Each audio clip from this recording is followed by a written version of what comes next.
ಸಾಹಿತ್ಯ ಕ್ಷೇತ್ರದಲ್ಲಿ ಸಾಧನೆಗೈದ ತಮ್ಮದೇ ಛಾಪು ಮೂಡಿಸಿದ ನಮ್ಮ ಹೆಬ್ಬಾರ ವಿಪ್ರಧ್ವನಿಯ ಪ್ರಧಾನ ಸಂಪಾದಕರಾದ ಎ.ವಿ. ಲಕ್ಷ್ಮೀನಾರಾಯಣ್ ಅಡೆಕಂಡಿ ಅವರ ನನ್ನ ನೆನಪಿನ ಕಾವ್ಯ ಎಂಬ ಶೀರ್ಷಿಕೆಯಲ್ಲಿ ಇಂದಿನ ಕಾರ್ಯಕ್ರಮ ನಡೆಸುವರಿದ್ದಾರೆ.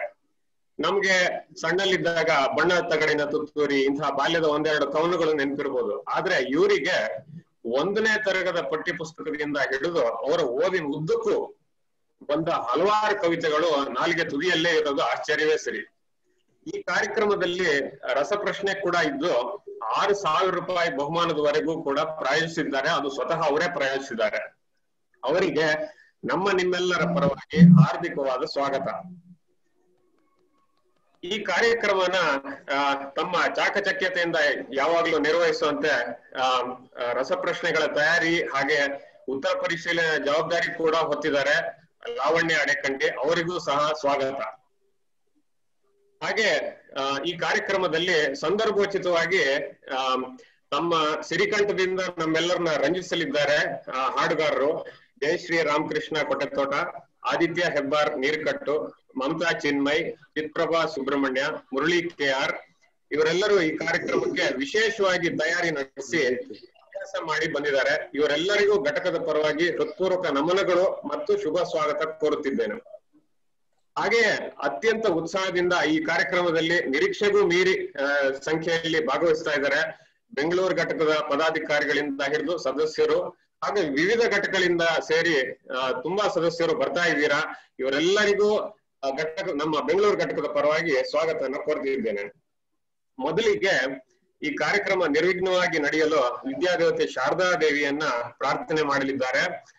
ಹುಲ್ಕುಳಿ ಕಿರಣ್ ಮತ್ತು ದಿವ್ಯಾ ಅವರ ಸುಪುತ್ರಿ ಅವನಿ ಕೆ ಹೆಬ್ಬಾರ್. ಇವಳು ರಾಷ್ಟ್ರೋತ್ಥಾನದಲ್ಲಿ 7ನೇ ತರಗತಿಯಲ್ಲಿ ಓದ್ತಾ ಇದ್ದಾಳೆ. ಈಗ ಅವಳಿಗೆ ಈಗ ಪ್ರಾರ್ಥನೆಯನ್ನು ಮಾಡೋ ಅವಕಾಶ ಕೊಡೋಣ. ವಂದೇಹಂ ಶಾರದಾಂ ವಿಶಾಲಾಂ ಜ್ಞಾನದಾಂ ವರದಾಂ. ವಂದೇಹಂ ಶಾರದಾಂ ವಿಶಾರದಾಂ ವರದಾಂ. ವಂದೇಹಂ ಶಾರದಾ ಶುಭ್ರಸ್ವಪ್ನರೂಪಿಣೀಂ ಸ್ವಚ್ಛನಿವಾಸಿನೀಂ. ಸ್ವಪ್ನಸ್ವರೂಪಿಣೀಂ ಸ್ವಚ್ಛಹೃದಯನಿವಾಸಿನೀಂ. ಸ್ವಪ್ರಕಾಶರೂಪಿಣೀಂ ಸ್ವಪ್ರಕಾಶರೂಪಿಣೀಂ. ವಂದೇಹಂ ಶಾರದಾಂ ಶಾರದಾಂ ಜ್ಞಾನದಾಂ ವರದಾಂ. ವಂದೇಹಂ ಶಾರದಾಂ ಪದಾ ವಿದ್ಯಾ ಭೂಷಿತಾಂ ಸುಜನಾಂ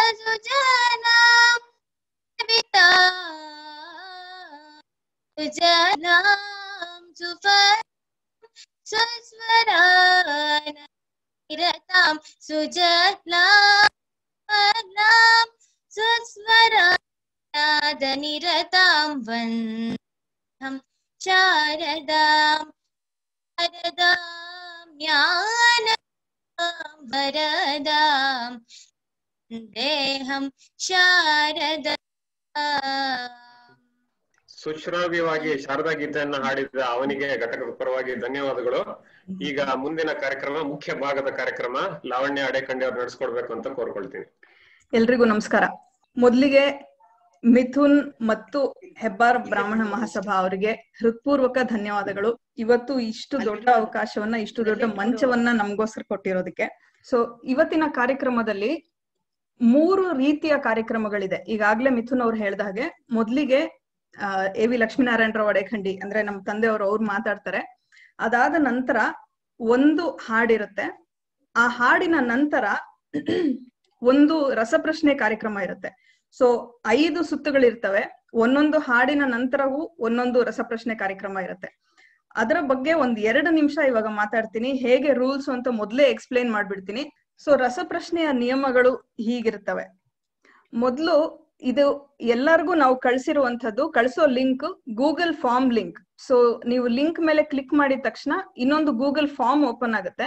ಪ್ರತಿಯೊಂದು ಪ್ರಶ್ನೆಗೂ ಸೆಪರೇಟ್ ಲಿಂಕ್ಸ್ ಇರುತ್ತೆ. ಸೊ 5 ಸುತ್ತಿರುತ್ತೆ. 5 ಸುತ್ತಲ್ಲಿ ನಿಮ್ಗೆ ಪ್ರತಿಯೊಂದು ಸುತ್ತಿಗೂ ಒಂದೊಂದು ಲಿಂಕ್ ಸೆಪರೇಟ್ ಆಗಿ ಬರುತ್ತೆ ವಾಟ್ಸ್ಆಪ್ ನಲ್ಲಿ.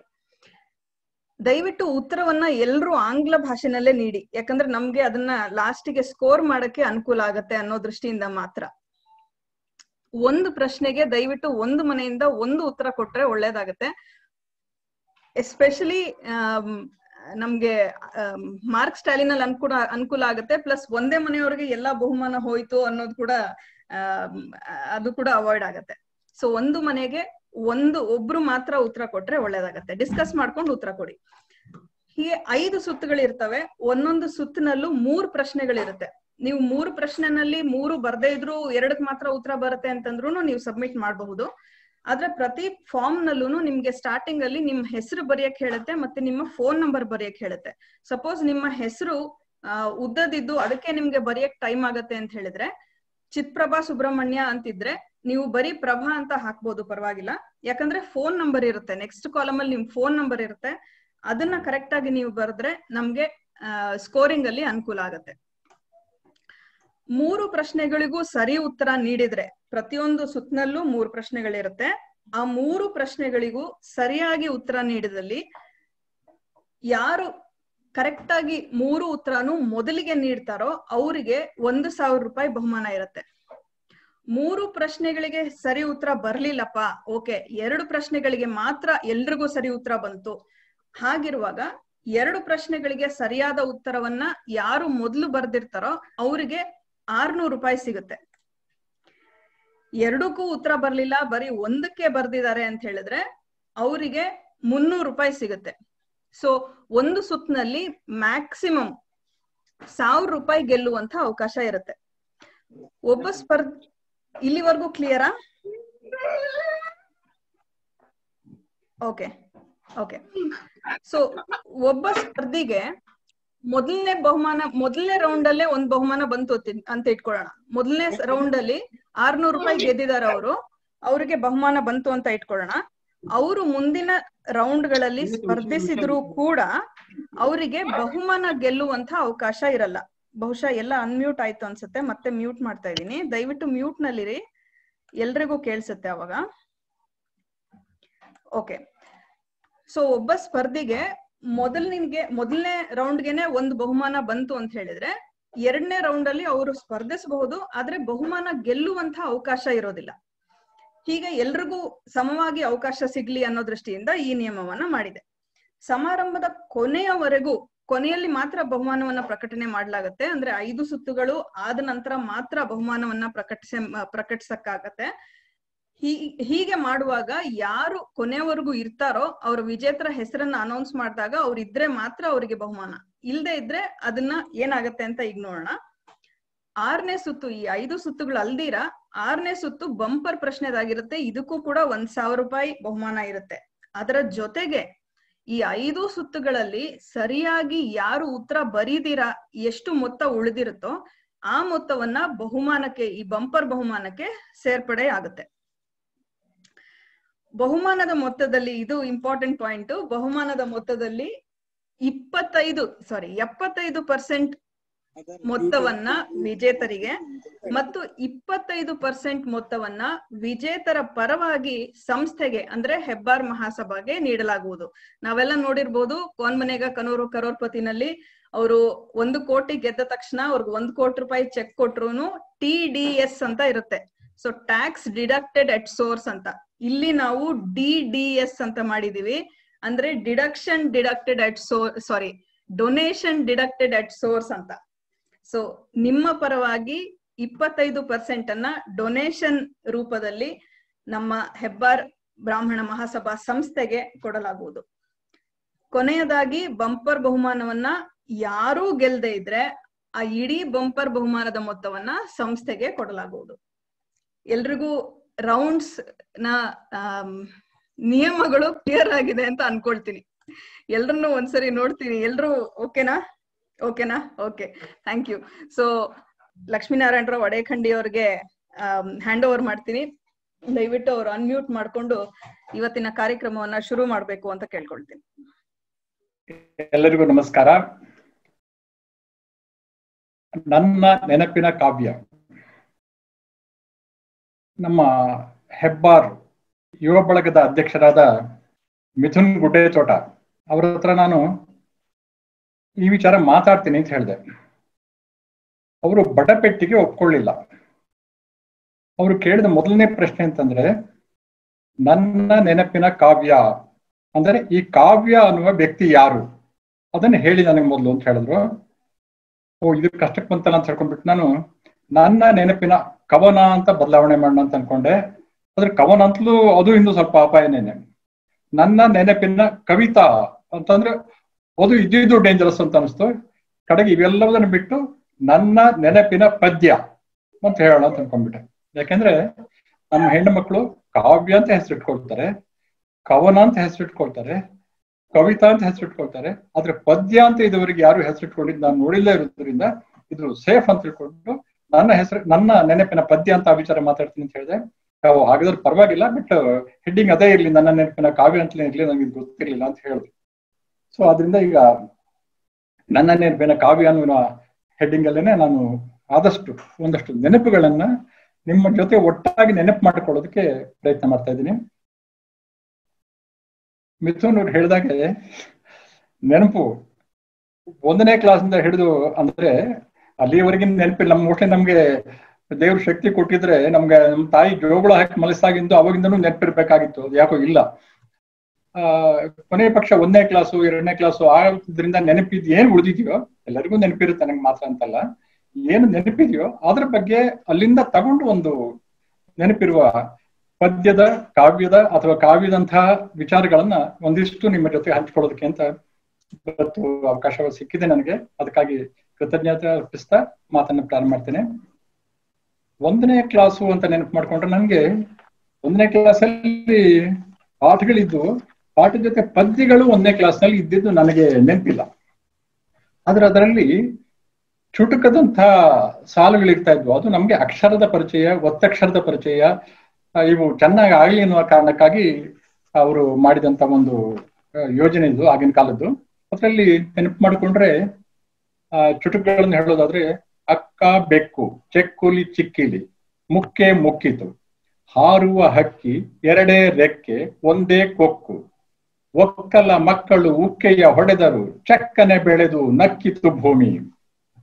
ಆಮೇಲೆ ಅಜ್ಜ ಅಜ್ಜಿ ಮೊಸರಿನ ಬಜ್ಜಿ ಸಜ್ಜಿಗೆ ತಿಂದು ಹೆಚ್ಚಿತು ಬೊಜ್ಜು, ಗಜ್ಜುಗ ಗೋಲಿ ಆಟದ ಸಜ್ಜು ಗೊಜ್ಜು ಮಜ್ಜಿಗೆ ಊಟದ ಸಜ್ಜು, ಗೆಣಸಿನ ಗೆಡ್ಡೆ ಹೆಗಲಿಗೆ ಅಡ್ಡೆ ಆಲೂಗಡ್ಡೆ ಗುಡ್ಡೆ ಮಾಡು. ಈ ತರದ್ದು. ಇನ್ನೊಂದು, ಗುಡ್ಡದ ಮೇಲೆ ರೆಡ್ಡಿಯ ಮದುವೆ ಬಾಯಿಗೆ ಲಡ್ಡು ಜೇಬಿಗೆ ದುಡ್ಡು. ಇದು ನನಗೆ 1ನೇ ಕ್ಲಾಸಲ್ಲಿ ನನಗೆ ನೆನಪಿರುವಂತಹ ಪಾಠಗಳನ್ನ ಬಿಟ್ಟರೆ ನೆನಪಿರುವಂತಹ ಕೆಲವು ಚುಟುಕುಗಳು. ಆಮೇಲೆ 2ನೇ ಕ್ಲಾಸು ಪಾಠ ಪದ್ಯ ಎಲ್ಲ ಇದ್ವು. ನಮ್ಗೆ ಏನಂದ್ರೆ ಒಂದು ಪುಟದ ಪೂರ್ಣ ಬರಹ ಇದ್ರೆ ಅದು ಪಾಠ ಅಥವಾ ಗದ್ಯ, ಇಲ್ಲದೆ ಇದ್ರೆ ಸಾಲಾಗಿ ಕೆಳಗಡೆ ಒಂದಿದ್ರೆ ಅದು ಪದ್ಯನ ಒಂದು ತಿಳುವಳಿಕೆ ಇತ್ತು. ಆಗ ಆ 2ನೇ ಕ್ಲಾಸಿನ ಪಾಠದ ಇಂಡೆಕ್ಸ್ ಏನ್ ಹೇಳ್ತಾರೆ, ಪಾಠಗಳ ಪಟ್ಟಿ, ಆ ಪಟ್ಟಿ ಇತ್ತು. ಅದನ್ನು ನಾವು ಒಂದು ಪದ್ಯ ಅಂತ ತಿಳ್ಕೊಂಡು ಓದಿದ್ದು ಏನೋ ಗೊತ್ತಿಲ್ಲ. ಅದು ನನಗೆ ಹಾಗಾಗಿ 2ನೇ ಕ್ಲಾಸಿನ ಎಲ್ಲ ಪಾಠಗಳು ಯಾವ್ಯಾವ್ದಿದ್ದು ಅಂತ ಅನ್ನೋದು ಸ್ಪಷ್ಟವಾಗಿ ಒಂದು ನೆನಪಲ್ಲಿ ಉಳ್ಕೊಂಡಿದೆ. ಏನಂತಂದ್ರೆ 1ನೇ ಪಾಠದಿಂದ ಹೇಳೋದಾದ್ರೆ, ಶ್ರೀರಾಮ ದೇವರು, ಗುಡಿಗಳು, ಕಾಗೆ ಮತ್ತು ನರಿ, ನರಿ ಮತ್ತು ದ್ರಾಕ್ಷಿ, ನರಿಯ ಯುಕ್ತಿ, ಹೂವಾಡಿಗಿತ್ತಿ, ಸಿಂಹ ಮತ್ತು ಇಲಿ, ತೋಳ ಮತ್ತು ಕುರಿಮರಿ, ಕಷ್ಟಪಟ್ಟರೆ ಫಲವುಂಟು, ಕೋತ ಮತ್ತು ಸಿಂಹ, ನಮ್ಮ ಹಳ್ಳಿ, ನಕಲಿಯ ಶಾಲ, ದೊರೆ ಮತ್ತು ಅಪರಾಧಿ, ತಾಯಿ, ಪಟ್ಟದಾನೆ ಕಥೆ, ಹಾವಿನ ಹಾಡು, ದಶರಥನ ಮಕ್ಕಳು, ಗದ್ದೆ, ಸೀತಾಪರಿಣಯ, ಸಂತಮ್ಮಣ್ಣ, ಶ್ರೀರಾಮನು ಕಾಡಿಗೆ ಹೊರಟದ್ದು, ಶ್ರೀರಾಮ ಮತ್ತು ಭರತ, ಮಾದರಿ ಹಳ್ಳಿ. ಇವಿಷ್ಟು ನಂಗೆ 2ನೇ ಕ್ಲಾಸಲ್ಲಿ ಪಾಠಗಳು. ಆ ಪಾಠಗಳು ನೆನಪಿದಾವೆ, ಅದು ಪಾಠಗಳು ಸಾಲು ನೆನಪಿಲ್ಲ, ಅದ್ರ ಹೆಸರುಗಳು ನೆನಪಿದ. ಅಂದ್ರೆ ಇದು ಮನುಷ್ಯನಿಗೆ ನೆನಪು ಯಾಕೆ ಇರುತ್ತೆ ಅಥವಾ ಮನುಷ್ಯನಿಗೆ ನೆನಪು ಯಾಕೆ ಇರೋದಿಲ್ಲ, ಈ ವಿಚಾರ ಗೊತ್ತಿಲ್ಲ. ಈ ವಿಚಾರದಲ್ಲಿ ಒಂದು ಲೇಖನ ಸುಮಾರು ಸಮಯದ ಹಿಂದೆ ನಾನು ಓದಿದ್ದೆ, ತುಂಬಾ ಒಳ್ಳೆ ಲೇಖನ. ಅದ್ರಲ್ಲಿ ಏನ್ ಹೇಳಿದ್ದ ಅಂತ ನಂಗೆ ಇವತ್ತಿಗೆ ಏನು ನೆನಪಿಲ್ಲ. ಯಾಕೆಂತಂದ್ರೆ ಅಂದ್ರೆ ನೆನಪು ಯಾವ ಲಾಜಿಕ್ಕಿಗೂ, ಅದು ಸೈಂಟಿಫಿಕ್ ಆಗಿ ಏನ್ ರೀಸನ್ ಇರ್ತೋ ನನ್ಗೆ ಗೊತ್ತಿಲ್ಲ, ವೈಜ್ಞಾನಿಕ ಕಾರಣ ಇರ್ಬೋದು, ಆದ್ರೆ ನಮ್ಮ ಲಾಜಿಕ್ ನಮ್ಗೆ ಸಿಗೋದಿಲ್ಲ ಅಂತ ಅನ್ನೋದು ನಾನು ಹೇಳ್ಬೇಕಂತ ಅಂದ್ಕೊಂಡಿರೋ ಮಾತು ಅಷ್ಟೇನೆ. ಇದು 1-2ನೇ ಕ್ಲಾಸಿಂದ ಆಯ್ತು. 1-2ನೇ ಕ್ಲಾಸ್ ಆಗ್ಬಿಟ್ಟು ಹೊತ್ತಿಗೆ ನಮ್ಗೆ ಸಾಧಾರಣ ನಾವೇ ಕಥೆಗಳನ್ನು ಓದೋದು ಅಥವಾ ಪದ್ಯಗಳನ್ನು ಓದುವ ಆ ಶಕ್ತಿ ಎಲ್ಲರಿಗೂ ಇರುತ್ತೆ, ನನಗೆ ಅಂತಲ್ಲ, ಎಲ್ಲರಿಗೂ ಬಂದ್ಬಿಟ್ಟಿತ್ತು. ಹಾಗಾಗಿ ಅಷ್ಟೊತ್ತಿಗೆ ನಾವು ಓದುವ ಅಭ್ಯಾಸವನ್ನು ಮಾಡ್ಕೊಂಡ್ಬಿಟ್ಟಿದ್ವಿ ಪುಸ್ತಕಗಳನ್ನ. ನಾನಾಗ್ಲಿ ಇನ್ನೊಂದು ಮಾತು ಹೇಳ್ಬೇಕು, ಇಲ್ಲಿ ನಾನು ಅಂತ ಏನ್ ಹೇಳ್ತೀನೋ, ನಾನು ಅನ್ನೋದ್ರಲ್ಲಿ ನನ್ನ ಅಣ್ಣ ತಮ್ಮಂದಿರು, ಅಕ್ಕ ತಂಗಿಯರು ಎಲ್ಲ ಸೇರಿದ್ದಾರೆ. ಎಲ್ಲರಿಗೂ ನಾನು ಇವಾಗ ಏನ್ ಹೇಳ್ತೀನೋ ಅದು ಎಲ್ಲ ಅವ್ರು ಎಲ್ಲರಿಗೂ ಗೊತ್ತಿದೆ, ನಂಗೆ ಮಾತ್ರ ಏನಂತಲ್ಲ, ಎಲ್ಲರಿಗೂ ಗೊತ್ತಿದೆ, ಎಲ್ಲರಿಗೂ ಇದೆ, ಹೆಚ್ಚು ಕಡಿಮೆ ಇದೇ ತರದಿದ್ದಾರೆ. ಯಾಕಂದ್ರೆ ನಾವು ಆವಾಗ ಮನೆಯಲ್ಲಿ ಹಾಡ್ತಾ ಇದ್ವಿ. ಹಾಡುದು ಅಂತಂದ್ರೆ ಅದು ಬಹಳ ಒಂದು ಅನುಕೂಲವಾಗಿ ಹಾಡ್ತಿದ್ವಿ. ಯಾಕಂತಂದ್ರೆ ಯಾವುದೇ ಹಾಡು ಕೊಟ್ಟರು ಒಂದೇ ರಾಗದಲ್ಲಿ ಹಾಡ್ತಾ ಇದ್ವಿ. ನೀವು ಭಕ್ತಿ ಗೀತೆಯನ್ನು ಕೊಡಿ, ಗೀತೆಯನ್ನು ಕೊಡಿ, ಪ್ರೇಮ ಗೀತೆಯನ್ನು ಕೊಡಿ, ದುಃಖ ಗೀತೆಯನ್ನು ಕೊಡಿ, ಯಾವ್ದು ಕೊಟ್ಟರು ಹಾಡ್ತಿದ್ದು ಒಂದೇ ರಾಗ, ಅದರಲ್ಲಿ ವ್ಯತ್ಯಾಸ ಇರ್ತಿರ್ಲಿಲ್ಲ. ಹಾಗಾದ್ರಿಂದ ಒಬ್ಬರಿಗೊಬ್ರು ಕಾಂಪಿಟೇಷನ್ ಇರ್ಲಿಲ್ಲ, ಎಲ್ಲರೂ ಒಂದೇ ರಾಗ, ಏನ್ ಎಲ್ಲರೂ ಹೇಳೋದು ಒಂದೇ ತರ, ಅದ್ರಲ್ಲಿ ಒಂದು ಅನುಕೂಲ ಇತ್ತು. ಆಗ ನಾವು ತುಂಬಾ ಅಭ್ಯಾಸ, ಹಾಗಾಗಿ ಎಲ್ಲರಿಗೂ ಏನ್ ಕೆಲಸ ಮಾಡ್ತಿದ್ರು ಹಾಡು ಹೇಳ್ತಾನೆ ಕೆಲಸ ಮಾಡೋದು ಒಂದು ನಮ್ಮ ಅಭ್ಯಾಸ ಆಗಿತ್ತು. ಆಮೇಲೆ ಅಲ್ಲಿ ಓದುವ ಅಭ್ಯಾಸ ಬಂತು ಅಂತ ಹೇಳಿದ್ನಲ್ಲ, ಓದುವಾಗ ಚಂದಮಾಮ, ಮುಖ್ಯವಾಗಿ ಆ ಕಾಲದಲ್ಲಿ ಚಂದಮಾಮ ಅಂತಂದ್ರೆ ಬರೀ ಮಕ್ಕಳಿಗಲ್ಲ, ಎಲ್ಲರಿಗೂ ತುಂಬಾ ಪ್ರಿಯವಾದ ಒಂದು ಪುಸ್ತಕ ಅದು. ನಿಮ್ಗೆಲ್ಲ ಗೊತ್ತಿರತ್ತೆ, ಚಂದಮಾಮದ ಆಗಿನ ಕಾಲದ ಎಡಿಟರು MTV ಆಚಾರ್ಯ ಅಂತ, ತುಂಬಾ ಒಳ್ಳೆಯ ಚಿತ್ರಕಾರರು. ಮಹಾಭಾರತದ ಸನ್ನಿವೇಶಗಳಿಗೆ ತುಂಬಾ ಅದ್ಭುತವಾದ ಚಿತ್ರಗಳನ್ನು ಬರೆದಿದ್ರು. ಅದನ್ನ ಸಂಗ್ರಹ ಮಾಡಿ ಒಂದ್ಸರಿ ಶೃಂಗೇರಿ ಮಠದಲ್ಲಿ ಕೂಡ ಅದು ಪ್ರದರ್ಶನ ಮಾಡಿದ್ರು. ನಿಮ್ಗೆ ಗೊತ್ತಿರ್ಬೋದು, ನಮ್ಮ ವಿಪ್ರಧ್ವನಿ ಪತ್ರಿಕೆಯಲ್ಲಿ ವ್ಯಂಗ್ಯ ಚಿತ್ರವನ್ನು ಬರೆಯುವ ಹನಕೋಡ್ ದಿವಾಕರ್ ಅವರು MTV ಆಚಾರ್ಯ ಅವರ ಶಿಷ್ಯರು. ಅವರು ವ್ಯಂಗ್ಯ ಚಿತ್ರ ಬರೀತಿದ್ದಾರೆ, ಅವರು ಕರೆಸ್ಪಾಂಡೆನ್ಸ್ ಮೂಲಕ ಕಲ್ತಿದ್ರು. ಬಟ್ ಆದ್ರೆ ಶೃಂಗೇರಿಗೆ ಒಂದ್ಸರಿ ಆಚಾರ್ಯರು ಬಂದಿದ್ರಂತೆ, ಬಂದು ಮಠದಲ್ಲಿ ಅವರ ಚಿತ್ರಕಲಾ ಪ್ರದರ್ಶನ ಇತ್ತು ಅಂತ ಹೇಳಿದ್ರು. ಅವರು ಚಂದಮಾಮ ಪತ್ರಿಕೆಯ ಚಿತ್ರಕಾರರಾಗಿದ್ದ ಜೊತೆಗೆ ಸಂಪಾದಕರು ಆಗಿದ್ರು. ಅವರು ಸಂಪಾದಕರಾಗಿದ್ರು. ಆದ್ರೆ ಅವ್ರಿಗೆ ಏನ್ ಅನಿಸ್ತು ಅಂತಂದ್ರೆ, ನಾನು ಚಿತ್ರ ಬರೆಯೋದಕ್ಕೆ ನನಗೆ ಸಮಯ ಸಾಕಾಗೋದಿಲ್ಲ, ಅದರಿಂದ ಸಂಪಾದಕೀಯಕ್ಕೆ ಬೇರೆ ಯಾರನ್ನಾರು ಸೇರಿಸ್ಕೊಳ್ಳಿ ಅಂತ ಓನರ್ಗೆ ಹೇಳಿದ್ರಂತೆ. ಓನರ್ ನಿಮ್ಗೆ ಗೊತ್ತಿರ್ಬೋದು, ಮೆಡ್ರಾಸ್ ಅಲ್ಲಿ ವಿಜಯ ವಾಹಿನಿ ಸ್ಟುಡಿಯೋ ಅಂತ, ಅದ್ರ ಓನರ್ಸ್ ನಾಗಿರೆಡ್ಡಿ ಮತ್ತು ಚಕ್ರಪಾಣಿ ಅಂತ ಅವರಿದ್ರು. ಅದು ಚಂದಮಾಮ ಆಗಿನ ಕಾಲದಲ್ಲಿ 14 ಭಾಷೆಯಲ್ಲಿ ಪ್ರಕಟ ಆಗ್ತಾ ಇತ್ತು. ಅದರಲ್ಲಿ ಕನ್ನಡ ಭಾಷೆಗೆ ಇವರು ಎಡಿಟರ್ ಆಗಿದ್ರು. ಇವ್ರು ನಾನು ಹೀಗೆ ಕೆಲಸ ಬಿಡ್ಬೇಕು ಅಂತ ಹೇಳಿದಾಗ, ನೀವು ನಿಮ್ಮ ಸ್ಥಾನಕ್ಕೆ ಇನ್ಯಾರನ್ನಾರು ಒಬ್ಬರನ್ನ ಪರಿಚಯ ಮಾಡಿಸ್ಕೊಟ್ಬಿಟ್ಟು ಆಮೇಲೆ ನೀವು ಬಿಡಿ ಅಂತ ಹೇಳಿದ್ರಂತೆ. ಅಷ್ಟು ಹೊತ್ತಿಗೆ ಚಂದಮಾಮದಲ್ಲಿ ನವಗಿರಿ ನಂದ ಅನ್ನುವ ಹೆಸರಿನಿಂದ ಒಬ್ಬರ ಲೇಖಕರು ತುಂಬಾ ಕಥೆ ಬರಿತಾ ಇದ್ರು, ಹಾಡುಗಳನ್ನ ಬರಿತಾ, ಪದ್ಯಗಳನ್ನು ಬರಿತಾ ಇದ್ರು, ವ್ಯಂಗ್ಯಚಿತ್ರ ಬರಿತಾ ಇದ್ರು. ಇಷ್ಟೆಲ್ಲ ತುಂಬಾ ಸೊಗಸಾಗಿ ಬರ್ತಿದ್ರಿಂದ ಅವರು ಇದಕ್ಕೆ ಎಡಿಟರ್ ಆಗಿ ಬಂದ್ರೆ ಚೆನ್ನಾಗಿರುತ್ತೆ ಅನ್ನೋ ಕಾರಣಕ್ಕಾಗಿ ಅವರು ಮಡ್ರಾಸಲ್ಲಿ ಇದ್ದಿದ್ದನ್ನು ಗೊತ್ತಾಯ್ತು. ಅವ್ರ ವಿಳಾಸ ನೋಡಿದಾಗ MTV ಆಚಾರ್ಯರು ಅವ್ರನ್ನ ಕೇಳೋಣ ಅಂತ ಅವ್ರ ಮನೆಗೆ ಹೋದ್ರು.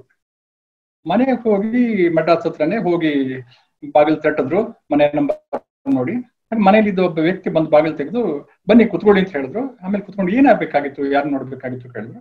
ಹೀಗೆ ಈ ಮನೆ ವಿಳಾಸದಿಂದ ನವಗಿರಿ ನಂದ ಅನ್ನುವ ಹೆಸರಲ್ಲಿ ಒಳ್ಳೆಯ ಕಥೆಗಳನ್ನು ಬರೀತಿದ್ದಾರೆ, ನಾನು ಚಂದಮಾಮದ ಎಡಿಟರ್ ಅಂತ ಹೇಳಿದ್ರಂತೆ. ಚಂದಮಾಮ ಎಡಿಟರ್ ಅಂತ ತಕ್ಷಣ ಅವ್ರಿಗೆ ಬಹಳ ಸಂತೋಷ ಆಯ್ತು. ಆಮೇಲೆ ಯಾರು ಬೇಕಾಗಿತ್ತು, ಅದೇ ಕಥೆ ಬರೀತಾವ್, ಅವ್ರ ನೋಡಿ ಇಲ್ಲಿದ್ದಾರೆ ನೋಡಿ ಅಂತ ತೋರಿಸಿದ್ರಂತೆ. ಅಲ್ಲಿ ನೋಡಿದ್ರೆ ಒಬ್ರು ಶರ್ಟ್ ಹಾಕೊಂಡಿರ್ಲಿಲ್ಲ, ಬಾರಾಪುರದ ಪಂಚೆ ಸುತ್ಕೊಂಡಿದ್ರು ಅರ್ಧ ಸೊಂಟಕ್ಕೆ, ಆಮೇಲೆ ಕೈಯಲ್ಲಿ ಅಡುಗೆ ಸೌಟ್ ಇಟ್ಕೊಂಡಿದ್ರಂತೆ. ಅಲ್ಲಿ ನೋಡಿದ್ರೆ ಅಡುಗೆ ಭಟ್ರು ಅವರು. ಅಲ್ಲ, ನಾನು ಕೇಳಿದ್ ಇವರೆಲ್ಲ ಕಥೆ ಬರೀತಾರಲ್ಲ ಅವ್ರು ಅಂತ ಕೇಳಿದ್ವಿ.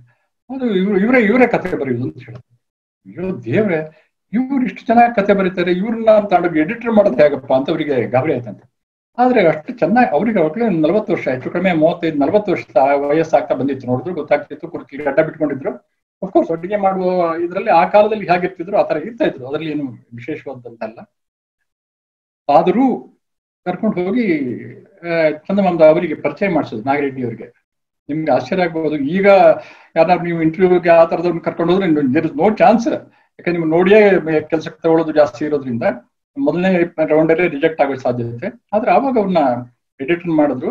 ಅವರು ಚಂದಮಾಮ ಪತ್ರಿಕೆಯ ಸಂಪಾದಕರಾಗಿ 45 ವರ್ಷಗಳ ಕಾಲ, ಅಂದ್ರೆ ತಮ್ಮ 85ನೇ ವಯಸ್ಸಿನವರೆಗೆ ಅದರ ಸಂಪಾದಕರಾಗಿ ಕೆಲಸ ಮಾಡಿದ್ರು. ಭಾರತೀಯ ಪತ್ರಿಕೆಯೋದ್ಯಮದ ಯಾವುದೇ ಸಂಪಾದಕ ಅಷ್ಟು ವರ್ಷ ಒಂದು ಪತ್ರಿಕೆಯಲ್ಲಿ ಸಂಪಾದಕನೇ ಕೆಲಸ ಮಾಡಿದ ಉದಾಹರಣೆ ಇಲ್ಲ ಅಂತ ಹೇಳ್ತಾರೆ. ಅವರು ತುಂಬಾ ಹೆಸರಿನಿಂದ ಕಾವ್ಯ ಬರೆಯೋರು. ಆ ಪದ್ಯಗಳು ತುಂಬಾ ಸೊಗಸಾಗಿರ್ತಾ ಇದ್ವು. ಅದರ ನೆನಪು ನನಗೆ ನಾವು ಸುಮಾರು ಪದ್ಯಗಳು ನೆನಪಿದಾವೆ, ನಮ್ಮಲ್ಲಿ ಎಲ್ಲರಿಗೂ ನೆನಪಿದಾವೆ. ಅದ್ರ ಒಂದು ಪದ್ಯವನ್ನ ಉದಾಹರಣೆಯಾಗಿ ಹೇಳಕ್ಕೆ ಇವತ್ತು ನೋಡ್ತೇನೆ. ಇದು ಒಬ್ಬ ರಾಜನ ಕಥೆ. ಒಬ್ಬ ರಾಜ ಇರ್ತಾನೆ, ಅವ್ನಿಗೆ ಒಂದ್ಸರಿ ಕೀರ್ತಿ ಬರಿಬೇಕು ನನಗೆ ಅಂತ ಆಸೆ ಆಗುತ್ತೆ. ಏನ್ ಮಾಡ್ತಾನೆ ಅಂತಂದ್ರೆ, ಒಂದು ದೊಡ್ಡದೊಂದು ದೇವಸ್ಥಾನ ಕಟ್ಸ್ಬಿಟ್ಟು ಅದರಲ್ಲಿ ವೈಭವದಿಂದ ಅದಕ್ಕೆ ಉದ್ಘಾಟನೆ ಮಾಡಿ ಹೊರಗಡೆ ತನ್ನ ಹೆಸರನ್ನ ದೊಡ್ಡದಾಗಿ ಇಂತಹ ಮಹಾರಾಜರು ಕಟ್ಸಿದ್ದು ಅಂತ ಅವ್ರ ಬಿರುದುಗಳು ಸಹಿತ ಅದನ್ನ ಅಲ್ಲಿ ಪ್ರದರ್ಶನ ಮಾಡ್ತಾನೆ. ಅದು ಭಾರಿ ಉತ್ಸವ ನಡೆಯುತ್ತೆ. ಉತ್ಸವ ನಡೆದಾದ ಮೇಲೆ ಅವನಿಗೆ ದಣವಾಗಿರುತ್ತೆ, ರಾತ್ರಿ ಚೆನ್ನಾಗಿ ನಿದ್ದೆ ಮಾಡ್ತಾನೆ ಸಂತೃಪ್ತಿಯಿಂದ. ಆದ್ರೆ ನಿದ್ದೆಯಲ್ಲಿ ಅವನಿಗೆ ಒಂದು ಕನಸು ಕಾಣುತ್ತೆ. ಆ ಕನಸಲ್ಲಿ ದೇವಸ್ಥಾನ ಎಲ್ಲ ಕಾಣುತ್ತೆ, ಆದ್ರೆ ಅದನ್ನು ಕಟ್ಟಿಸಿದವರ ಹೆಸರಿನಲ್ಲಿ ಇವನ ಹೆಸರು ಇರಲ್ಲ, ಒಬ್ಬ ಹೆಣ್ಣು ಮಗಳ ಹೆಸರು ಅದ್ರಲ್ಲಿ ಕಾಣುತ್ತೆ. ಇವನಿಗೆ ಜಿಗ್ಗಂತ ಎಚ್ಚರ ಆಗುತ್ತೆ, ಯಾಕೆ ಅವಳ ಹೆಸರು ಕಾಣ್ತು, ನನ್ನ ಹೆಸರು ಯಾಕಿಲ್ಲ ಅಂತ. ಅವಳ ಹೆಸರು ಇರುತ್ತೆ ಅದರಲ್ಲಿ. ಆ ಹೆಸರಿನವಳು ಯಾರಿದ್ರು ಕರ್ಕೊಂಡು ಬನ್ನಿ ಅಂತ ಹೇಳ್ತಾನೆ. ಅದು ಏನಾಯ್ತು ಅಂತ ಅನ್ನೋದು ಕಥೆ.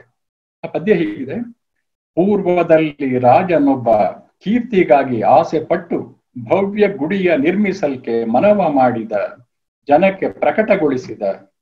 ಜನಕ್ಕೆ ದನಕ್ಕೆ ಕಮ್ಮಿ ಏನು, ರಾಜಕೋಶ ತುಂಬಿರಲ್ಕೆ ಅಂಕೆ ಶಂಕೆ ಪಡೆದೆ ನಿಜದಿ ಗುಡಿಯ ಕಟ್ಟಿದ. ಒಳಗೆ ದೇವ ನಿರಿಸಿದ, ಅತ್ಯಪೂರ್ವ ಕುಶಲ ಕಾರ್ಯ ಎತ್ತಿ ನಿಂತ ಭವ್ಯ ಶಿಖರ. ಸುತ್ತು ಗೋಡೆ ಎಲ್ಲ ಮೆಚ್ಚಿ ಜನವು ಪೊಗಳಿತು, ಎಲ್ಲ ಹರುಷ ಮೂಡಿತು. ಅರಸನಾಗ ತನ್ನ ಹೆಸರ ಬಿರುದು ಸಹಿತ ಗುಡಿಯ ದ್ವಾರದಲ್ಲಿ ಕೆತ್ತಿ ತನ್ನ ಕೀರ್ತಿ ಹೆಸರಲ್ಲೆಣಿಸಿದ. ಮುದದೆ ತೃಪ್ತಿ ಹೊಂದಿದ, ಉತ್ಸವಾದಿ ಸಂಭ್ರಮದಿ ದಣಿದು ರಾಜ ನಿದ್ದೆಗೈಯೇ. ಕನಸಿನಲ್ಲಿ ರಾಜನಾಮ ಅಳಿದು ಹೋಯಿತು, ವನಿತೆ ನಾಮ ಕಂಡಿತು. ಬೆಚ್ಚಿ ಬಿದ್ದು ರಾಜನೆದ್ದು ಭಟರ ಕಳುಹಿ ರಾಜ್ಯದೊಳಗೆ ಹುಡುಕಿ ಅಂಥ ಹೆಸರಿನವಳ ತನ್ನಿರೆಂದನು. ಆಕೆ ನಾಮ ನುಡಿದನು, ಕೆಲವು ದಿನದಿ ಹಲವು ಜಾಗ ಅಲೆದು ಓರ್ವ ಸಾಯುತ್ತಿದ್ದ. ಮುದುಕಿಯನ್ನು ಭಟರು ಹಿಡಿದು ತೋರೆ ಬಂದರು, ರಾಜ ಪ್ರಮುಖ ನಿಂದರು. ದೇವಗುಡಿಯ ನಿರ್ಮಿಸಲ್ಕೆ ನೀನು ಗೈದ ಕಾರ್ಯವೇನು, ಯಾಕೆ ನಿನ್ನ ನಾಮವಲ್ಲಿ ಕಾಣ ಬಂದಿತು ಎಂದು ರಾಜ ಕೇಳ್ದನು.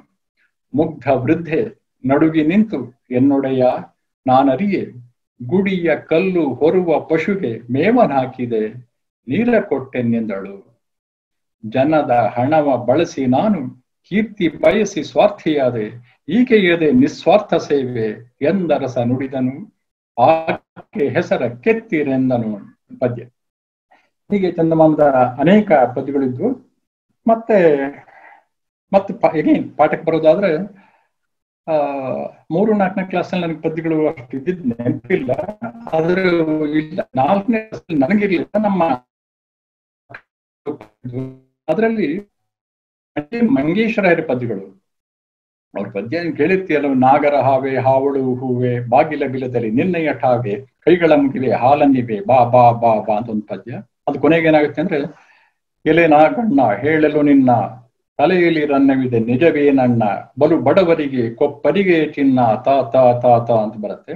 ಬರಿಮೈ ತಣ್ಣಗೆ ಮನದಲ್ಲಿ ಬಿಸಿ ಹಾಗೆ, ಎರಡೆಳೆ ನಾಲೆಗೆ ಇದ್ದರು ಸುಮ್ಮಗೆ, ಎರಗುವೆ ನಿನಗೆ ಈಗಲೇ ಹೊರಗೆ ಪೋ ಪೋ ಅಂತ ಅದು ಹಾಗೆ ಎಂಡಾಗತ್ತೆ.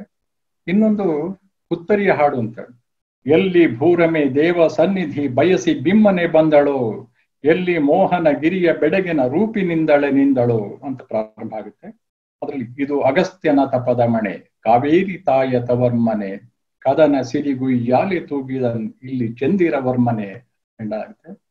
ಇನ್ನೊಂದು ಪದ್ಯ, ಮೂಡುವನು ರವಿ ಮೂಡುವನು ಕತ್ತಲೊಡನೆ ಜಗಳಾಡುವನು, ಮೂಡಣ ರಂಗ ಸ್ಥಳದಲ್ಲಿ ನೆತ್ತರ ಮಾಡುವನು ಕುಣಿದಾಡುವನು ಅಂತ ಪ್ರಾರಂಭ ಆಗುತ್ತೆ. ಅದ್ರಲ್ಲಿ ಒಂದು ಸಾಲು ತುಂಬಾ ಪ್ರಸಿದ್ಧವಾದ್ದು, ಏರುವನು ರವಿ ಏರುವನು ಬಾನೊಳು ಸಣ್ಣಗೆ ತೋರುವನು, ಏರಿದವನು ಚಿಕ್ಕವನಿರಬೇಕೆಲೆ ಎಂಬ ಮಾತನ್ನು ಸಾರುವನು ಅಂತ. ಅಂದ್ರೆ ಮನುಷ್ಯ ಎತ್ತರಕ್ಕೂ ಹೋದಾಗುವೆ, ಉನ್ನತ ಸ್ಥಾನಕ್ಕೆ ಹೋದಾಗುವೆ ವಿನಯದಿಂದ ಚಿಕ್ಕವನಾಗಿ ನಡ್ಕೊಳ್ಬೇಕು ಅಂತ ಸೂರ್ಯ ಹೇಳ್ತಾನೆ ಅಂತ ಅನ್ನೋದು ಆ ಪದ್ಯದ ಒಂದು ಭಾವಾರ್ಥ. ಅವ್ರಿಗೆ ಇನ್ನೊಂದು ಇವೆಲ್ಲದಕ್ಕಿಂತ ಒಂದು ತುಂಬಾ ಪ್ರಸಿದ್ಧವಾದ ಪದ್ಯ ಅಂತಂದ್ರೆ ತೆಂಕಣ ಗಾಳಿ ಆಟ ಅಂತ.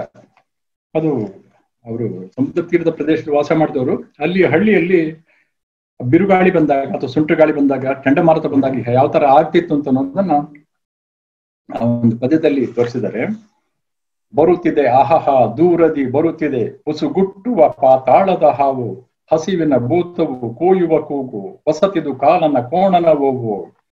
ಬರುವುದು ಬರಬರ ಬರದಲ್ಲಿ ಬರುವುದು, ಬೊಬ್ಬೆಯ ಎಬ್ಬಿಸಿ ಒಂದೇ ಬಾರಿಗೆ, ಅಬ್ಬರ ಎಬ್ಬಿಸಿ ಕಡಲನೆ ನೀರಿಗೆ, ಬೊಬ್ಬುಳಿ ತೆರೆಯನ್ನು ದಡಕ್ಕೆ ಹೊಮ್ಮಿಸಿ, ಅಬ್ಬರದಲ್ಲಿ ಬೋರನ್ನೇ ಗುಮ್ಮಿಸಿ, ಬರುತ್ತಿದೆ ಇದೆ ಮೈ ತೋರದೆ ಬರುತ್ತಿದೆ ಇದೆ, ನಡು ಮುರಿಯುತ್ತ ನಗ ನಾವೆಗೆ ಕೋವೆಗೆ, ಉಡಿಸಿದ ಹಾಯನ್ನು ಹರಿಯುತ್ತ ಬಿರಿಯುತ್ತ, ಎಡದಲ್ಲಿ ಬಲದಲ್ಲಿ ನೆಲದಲ್ಲಿ ಕೆಲದಲ್ಲಿ, ಪಡುವಣ ಮೋಡವ ಘಟ್ಟಕ್ಕೆ ಬೆಟ್ಟಕ್ಕೆ, ಹೊಡೆದಚ್ಚಿಸಿ ಕೋಲ್ ಮಿಂಚನ್ನು ಮಿರುಗಿಸಿ, ಗುಡುಗನ್ನು ಗುಡುಗಿಸಿ ನೆಲವನ್ನು ನಡುಗಿಸಿ, ಸಿಡಿಲನ್ನು ತಾಳೆಗೆ ಬಾಳೆಗೆ ಎರಗಿಸಿ, ಜಡಿಮಳೆ ಸುರಿವೋ ಪಿಟ್ಟು ಮಳೆ ಸುರಿವೋ, ಬಂತೈ ಬೀಸುತ್ತ ಬೀಸುತ್ತ ಬಂತೈ, ತೆಂಕಣ ಗಾಳಿಯು ಕೊಂಕಣ ಸೀಮೆಗೆ ಬಂತೈ ಬಂತೈ ಬಂತೈ ಬಂತೈ ಅಂತ ಅನ್ನೋದು ಇನ್ನೊಂದು ಪದ್ಯ.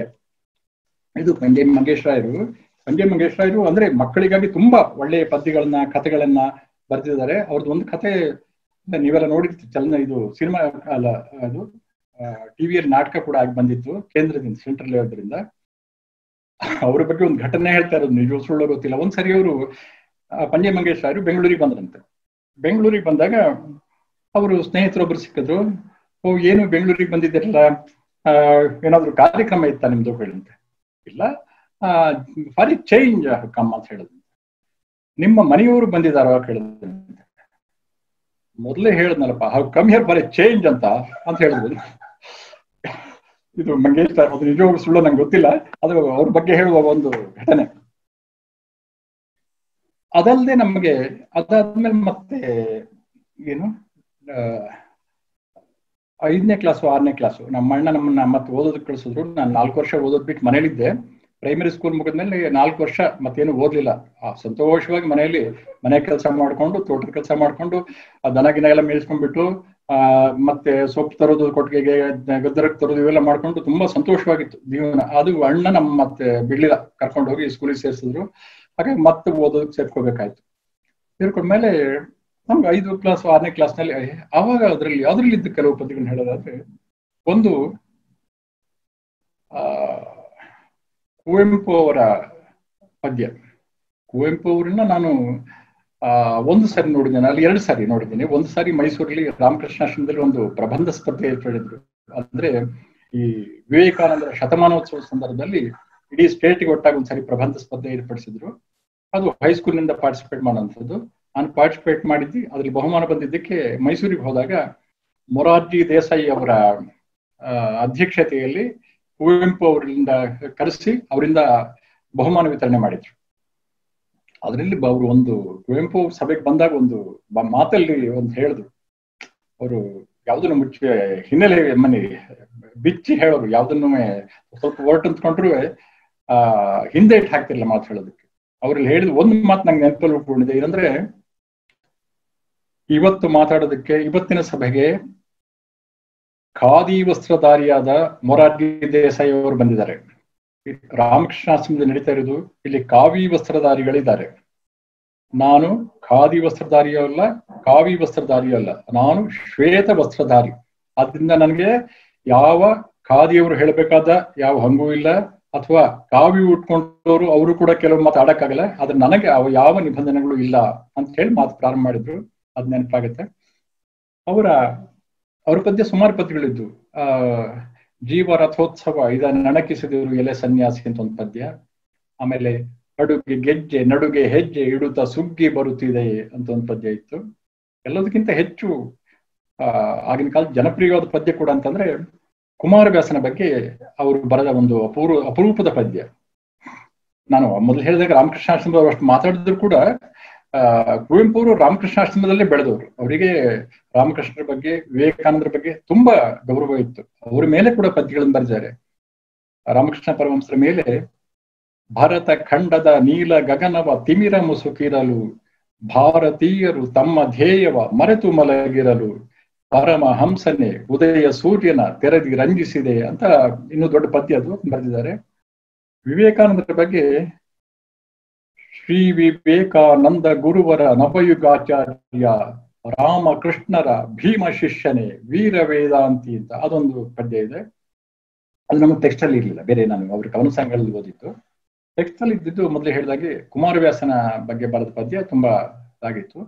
ಅದು ನನಗೆ ನೆನಪಿರುವಷ್ಟು ಹೇಳೋದಾದ್ರೆ, ಕುಮಾರವ್ಯಾಸನು ಹಾಡಿದನೆಂದರೆ ಕಲಿಯುಗ ದ್ವಾಪರವಾಗುವುದು, ಭಾರತ ಕಣ್ಣಲ್ಲಿ ಕುಣಿಯುವುದು, ಮೈಯಲ್ಲಿ ಮಿಂಚಿನ ಹೊಳೆ ತುಳುಕಾಡುವುದು, ಆ ಕುರುಭೂಮಿಯು ತೋರುವುದು, ಆ ರಣರಂಗದಲ್ಲಿ ಆ ಸಂಗ್ರಾಮದಲ್ಲಿ ಪಟುಭಟ ರಾರ್ಭಟ ಕೇಳುವುದು, ಮೈ ನವಿರೇಳುವುದು, ಹೊಳೆಯುವ ಕೈದುಗಳಾಟದಲ್ಲಿ ಕಲಿಗಳ ಕದನದ ಕೂಟದಲ್ಲಿ ತಾಗುವ ಗದೆಗಳ ಸಂಘಟನೆಯಲ್ಲಿ ರಥ ಚಕ್ರಧ್ವನಿ ಚೀತ್ಕಾರದಲ್ಲಿ ಸಾಯುವರ ಶಾಪದಲ್ಲಿ ಬೀಳುವರ ತಾಪದಲ್ಲಿ ನಸು ಸೋತಿರುವರ ಕೋಪದಲ್ಲಿ ನೆರೆಗೆದ್ದಿಹರ ಟೋಪದಲ್ಲಿ ನುಗ್ಗುವ ಸೈನ್ಯದ ಹಾಹಾರವದಲ್ಲಿ ಕೆನೆಯುವ ಹಯಗಳ ಹೇಷಾರವದಲ್ಲಿ ಕಿವಿ ಬಿರಿಯುವುದು ಎದೆ ಮುರಿಯುವುದು, ಬಸಿಯುವ ಮಜ್ಜೆಯ ಪಂಕದೊಡೂಡಿ ಚಿಮ್ಮುವ ರಕ್ತದ ಬುಗ್ಗೆಯ ನೋಡಿ ಕಣ್ಣೊಡೆಯುವುದು, ಮೈ ನಡುಗುವುದು.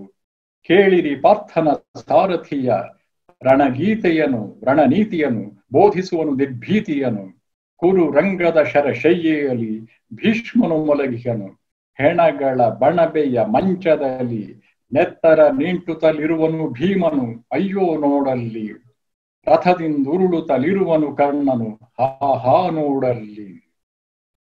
ರಣ ಚಂಡಿಯು ಆ ಬೆಂಕಿಯ ಮಗಳು, ಹೆಣ್ಣಿನ ರೂಪದ ಬರಸಿಡಿಲವಳು, ಮುಗುಳ್ನಗೆ ಬೀರುತ್ತ ನೋಡಲ್ಲಿ, ನಿಂತಿರುವಳು ರಣರಂಗದಲ್ಲಿ ದ್ರೌಪದಿ ಮುಡಿಗೆದರಿ.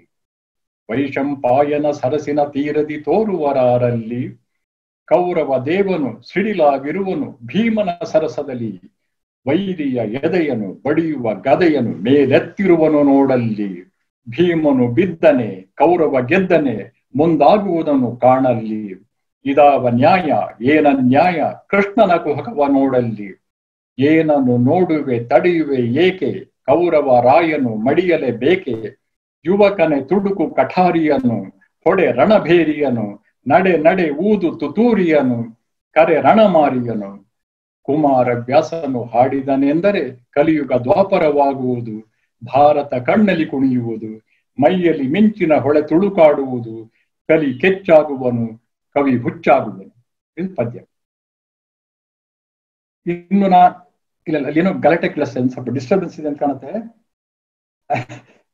ಯಾರು ಸಭೆಯಲ್ಲಿರೋರು ಯಾರು ಚಾಲೆಂಜ್ ಮಾಡ್ತಿದಾರಂತೆ, ಏನ್ ನೀವು ಸ್ಕೂಲಲ್ಲಿರೋ ಪದ್ಯಗಳನ್ನ ಹೇಳ್ಕೊಂಡು ಬಾರಿ ಗೊತ್ತು ಬಿಲ್ಡಪ್ ಕೊಟ್ಕೊಳ್ತಾ ಇದ್ದೀರಾ. ನಮಗೂ ಗೊತ್ತು ಪದ್ಯ, ನಾವು ಸ್ಕೂಲಲ್ಲಿ ಪದ್ಯಗಳನ್ನ ಓದಿದೀವಿ, ಅದನ್ನ ನೆನಪನ್ನು ಇಟ್ಕೊಂಡಿದೀವಿ. ನೀವು ಬರೀ ಬಾಯಲ್ಲಿ ಹೇಳ್ತೀರಿ ಅಷ್ಟೇನೆ, ನಾವು ಅದನ್ನ ಹಾಡಿಗೆ ತೋರಿಸ್ತೀವಿ ಅಂತ ಚಾಲೆಂಜ್ ಮಾಡ್ತಿದಾರಂತೆ. ಆ ಚಾಲೆಂಜ್ ಮಾಡೋರು ಯಾರು, ಅವ್ರು ಯಾವ ಹಾಡು ಹೇಳ್ತಾರೆ ಕೇಳೋಣ. ಅದು ಕೇಳ್ಬಿಟ್ಟು ಆದ್ಮೇಲೆ ನಾನು ಮಾತು ಮುಂದುವರಿಸ್ತೀನಿ. ಅಲ್ಲಿವರೆಗೆ ನಮಸ್ಕಾರ. ಕರುಣಾಳು ಬಾ ಬೆಳಕೆ ಮುಸುಕಿದೆ ಮಬ್ಬಿನಲಿ, ಕೈ ಹಿಡಿದು ನಡೆಸೆನ್ನನು. ಕರುಣಾಳು ಬಾ ಬೆಳಕೆ ಮುಸುಕಿದೆ ಮಬ್ಬಿನಲಿ, ಕೈ ಹಿಡಿದು ನಡೆಸೆನ್ನನು. ഇരുളു കത്തലയകവി മನೆ ದೂರ ಕನಿಕರಿಸಿ, ഇരുളു ಕತ್ತಲೆಯಾಗವಿ ಮನೆ ದೂರ ಕನಿಕರಿಸಿ, ಕೈ ಹಿಡಿದು ನಡೆಸೆನ್ನನು. ಕರುಣಾಳು ಬಾ ಬೆಳಕೆ ಮುಸುಕಿದೆ ಮಬ್ಬಿನಲಿ, ಕೈ ಹಿಡಿದು ನಡೆಸೆನ್ನನು. ಹೇಳಿ ನನ್ನಡಿಯಿಡಿಸು ಬಲು ದೂರ ನೋಟವನು, ಕೇಳಿದೊಡನೆ ಸಾಕು ನನಗೊಂದು ಹೆಜ್ಜೆ. ಹೇಳಿ ನನ್ನಡಿಯಿಡಿಸು ಬಲು ದೂರ ನೋಟವನು, ಕೇಳಿದೊಡನೆ ಸಾಕು ನನಗೊಂದು ಹೆಜ್ಜೆ. ಮುನ್ನ ಇಂತಿರದಾದೆ ನಿನ್ನ ಬೇಡದೆ ಹೋದೆ, ಮುನ್ನ ಇಂತಿರದಾದೆ ನಿನ್ನ ಬೇಡದೆ ಹೋದೆ, ಕೈ ಹಿಡಿದು ನಡೆಸೆನ್ನನು. ಕರುಣಾಳು ಬಾ ಬೆಳಕೆ ಮುಸುಕಿದಿ ಮಬ್ಬಿನಲಿ ಕೈ ಹಿಡಿದು ನಡೆಸೆನ್ನನು. ಇಷ್ಟು ದಿನ ಸಲಹಿರುವೆ ಈ ಮೂರ್ಖನನು ನೀನು, ಮುಂದೆಯೂ ಕೈ ಹಿಡಿದು ನಡೆಸದಿಹೆಯ. ಇಷ್ಟು ದಿನ ಸಲಹಿರುವೆ ಈ ಮೂರ್ಖನನು ನೀನು, ಮುಂದೆಯೂ ಕೈ ಹಿಡಿದು ನಡೆಸದಿಹೆಯ. ಕಷ್ಟದಡವಿಯ ಕಳೆದು ಬೆಟ್ಟ ಹೊಳೆಗಳ ಹಾದು, ಕಷ್ಟದಡವಿಯ ಕಳೆದು ಬೆಟ್ಟ ಹೊಳೆಗಳ ಹಾದು, ಇರುಳನ್ನು ನೂಕದಿಹೆಯ. ಬೆಳಗಾಗ ಹೊಳೆಯದೆ ಹಿಂದೊಮ್ಮೆ ನಾನೊಲಿದು, ಬೆಳಗಾಗ ಹೊಳೆಯದೆ ಹಿಂದೊಮ್ಮೆ ನಾನೊಲಿದು, ಈ ನಡುವೆ ಕಳಕೊಂಡ ದಿವ್ಯ ಮುಖ ನಗುತ್ತ. ಕರುಣಾಳು ಬಾ ಬೆಳಕೆ ಮುಸುಕಿದಿ ಮಬ್ಬಿನಲಿ ಕೈ ಹಿಡಿದು ನಡೆಸೆನ್ನನು. ಇರುಳು ಕತ್ತಲೆಯ ಗವಿ ಮನೆ ದೂರ ಕನಿಕರಿಸಿ, ಇರುಳು ಕತ್ತಲೆಯ ಗವಿ ಮನೆ ದೂರ ಕನಿಕರಿಸಿ ಕೈ ಹಿಡಿದು ನಡೆಸೆನ್ನನು. ಕರುಣಾಳು ಬಾ ಬೆಳಕೆ ಮುಸುಕಿದಿ ಮಬ್ಬಿನಲಿ ಕೈ ಹಿಡಿದು ನಡೆಸೆನ್ನನು. ಕೈ ಹಿಡಿದು ನಡೆಸೆನ್ನನು. ಕೈ ಹಿಡಿದು ನಡೆಸೆನ್ನನು.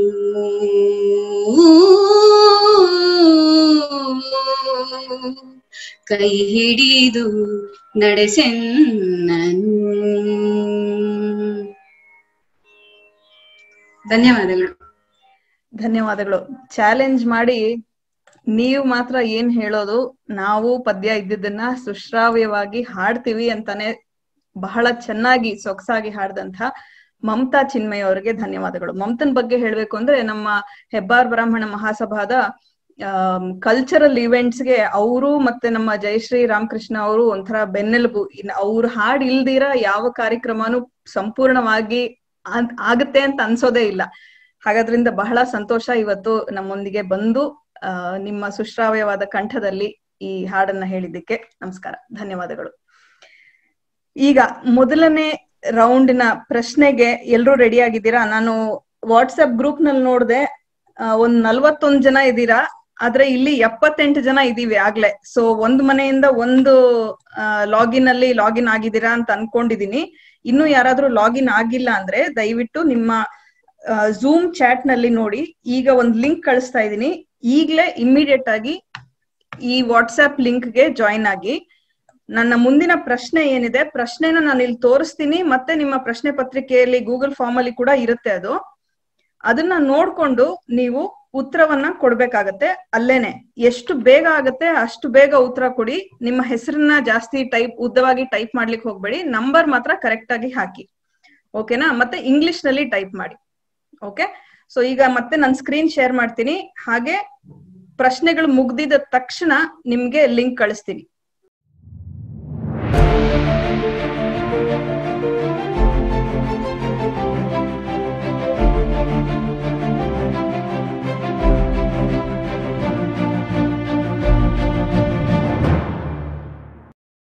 ಮತ್ತೊಮ್ಮೆ ಎಲ್ಲರಿಗೂ ನಮಸ್ಕಾರ. ಮಮತಾ ಅವರು ಹಾಡಿದ ಕರುಣಾಳು ಬಾ ಬೆಳಕೆ, ಇದು ನಮಗೆ ಟೆಕ್ಸ್ಟ್ ಅಲ್ಲಿ ಇರ್ಲಿಲ್ಲ, ಆದ್ರೆ ಆ ಕಾಲದಲ್ಲಿ ಅದಕ್ಕೆ ನಮಗಿಂತ ಹಿಂದೆ ಇವ್ರಿಗೆಲ್ಲರಿಗೂ ಟೆಕ್ಸ್ಟ್ ಆಯ್ತು. ಹೆಚ್ಚು ಕಡಿಮೆ ಈ ಪದ್ಯಕ್ಕೆ 100 ವರ್ಷ ಆಗಿರ್ಬೋದು ಅಂತ ಕಾಣುತ್ತೆ. ಅಷ್ಟು ಹಿಂದೆ ಇದನ್ನ ಬರೆದವರು BM ಶ್ರೀಕಂಠಯ್ಯ ಅವರು. ನೀವು ಕಥೆ ಕೇಳಿದಿರಿ, ಈ ಶಕುಂತಲೆ, ಕಣ್ಣು ಅಮ್ಮನಿಗಳು ಶಕುಂತಲೆಯನ್ನ, ಅನಾಥವಾಗಿದ್ದ ಶಕುಂತಲೆ ಅನ್ನೋ ಒಂದು ಮಗುವನ್ನ ತಂದು ಸಾಕಿ ಬೆಳೆಸಿದ್ರು ಅಂತ. ಆ ಕಾಲದಲ್ಲಿ ಕನ್ನಡ ಒಂದು ಅನಾಥವಾಗಿತ್ತು, ಅದನ್ನ ಸಾಕಿ ಬೆಳೆಸಿ ಕರ್ನಾಟಕದಾದ್ಯಂತ ಪ್ರವಾಸ ಮಾಡಿ ಹೊರ ನಾಡುಗಳಿಗೂ ಹೋಗಿ ಬಂದು ಅದನ್ನ ಉಳಿಸಿದವರು ಬೆಳೆಸಿದವರು BM ಶ್ರೀಕಂಠಯ್ಯನವರು. ಹಾಗಾಗಿ ಅವ್ರನ್ನ ಕನ್ನಡದ ಕಣ್ಣು ಅಂತ ಹೇಳ್ತಾರೆ. ಈ ಪದ್ಯದ ಬಗ್ಗೆ ಒಂದೆರಡು ಮಾತು ಹೇಳ್ಬೇಕು. ಇದು ಜಾನ್ ಹೆನ್ರಿ ನ್ಯೂಮನ್ ಅಂತ ಬರೆದಿದ್ದು. ಈಗ ಇದೆಲ್ಲ ಕ್ಲೋಸ್ ಆಗಿರೋದ್ರಿಂದ ನಾನು ಉತ್ತರ ಹೇಳಿದ್ರೆ ತೊಂದರೆ ಆಗಲ್ಲ ಅಂತ ಅನ್ಕೊಂಡಿದ್ದೀನಿ. ಜಾನ್ ಹೆನ್ರಿ ನ್ಯೂಮನ್ ಅವ್ರು ಬರೆದಿದ್ದು. ಅದನ್ನ ಇಂಗ್ಲಿಷ್ ನಿಂದ ಕನ್ನಡಕ್ಕೆ ಅನುವಾದ ಮಾಡಿದವರು BM ಶ್ರೀಕಂಠಯ್ಯನವರು. ಅವರ ಇಂಗ್ಲಿಷ್ ಗೀತೆಗಳು ಅಂತ ಆ ಕವನ ಸಂಗ್ರಹದಿಂದ ಇದನ್ನ ಆಯ್ಕೆ ಮಾಡಲಾಗಿದೆ. BM ಶ್ರೀಕಂಠಯ್ಯನವರು ಇಂಗ್ಲಿಷ್ ನಿಂದ ಈ ಪದ್ಯಗಳನ್ನ ಅನುವಾದ ಮಾಡೋದಕ್ಕೆ ಮೊದಲು ಕನ್ನಡದಲ್ಲಿ ಭಾವಗೀತೆ ಅಂತ ಅನ್ನೋದು ಮೊರಾಲೆಸ್ ಇರ್ಲೇ ಇಲ್ಲ. ಹೊಸ ಕನ್ನಡದಲ್ಲಿ ಭಾವಗೀತೆಯನ್ನ ಪ್ರಾರಂಭ ಮಾಡಿದವರು, ಅದು ಅವತ್ತಿನಿಂದ ಇವತ್ತಿನವರೆಗೆ ಬೆಳ್ಕೊಂಡು ಬರ್ಬೇಕಾದ್ರೆ ಅದಕ್ಕೆ ಶ್ರೀಕಂಠಯ್ಯನವರೇ ಕಾರಣ, BM ಶ್ರೀಕಂಠಯ್ಯನವರೇ ಕಾರಣ. ತುಂಬಾ ಅವರು, ನೀವು ಇಂಗ್ಲಿಷ್ ಓದಿದ್ರೆ ಅದು ಯಾವ ಭಾವನೆ ಬರಲ್ಲ ನಮ್ಗೆ. ಈ ಇಬ್ರು ಕರುಣಾಳು ಬಾಬಳಿಕೆಯನ್ನ ನೀವು ಇಂಗ್ಲಿಷ್ ನಲ್ಲಿ ಓದಿದಾಗ ಆ ಭಾವನೆ ಬರಲಾರ್ದು.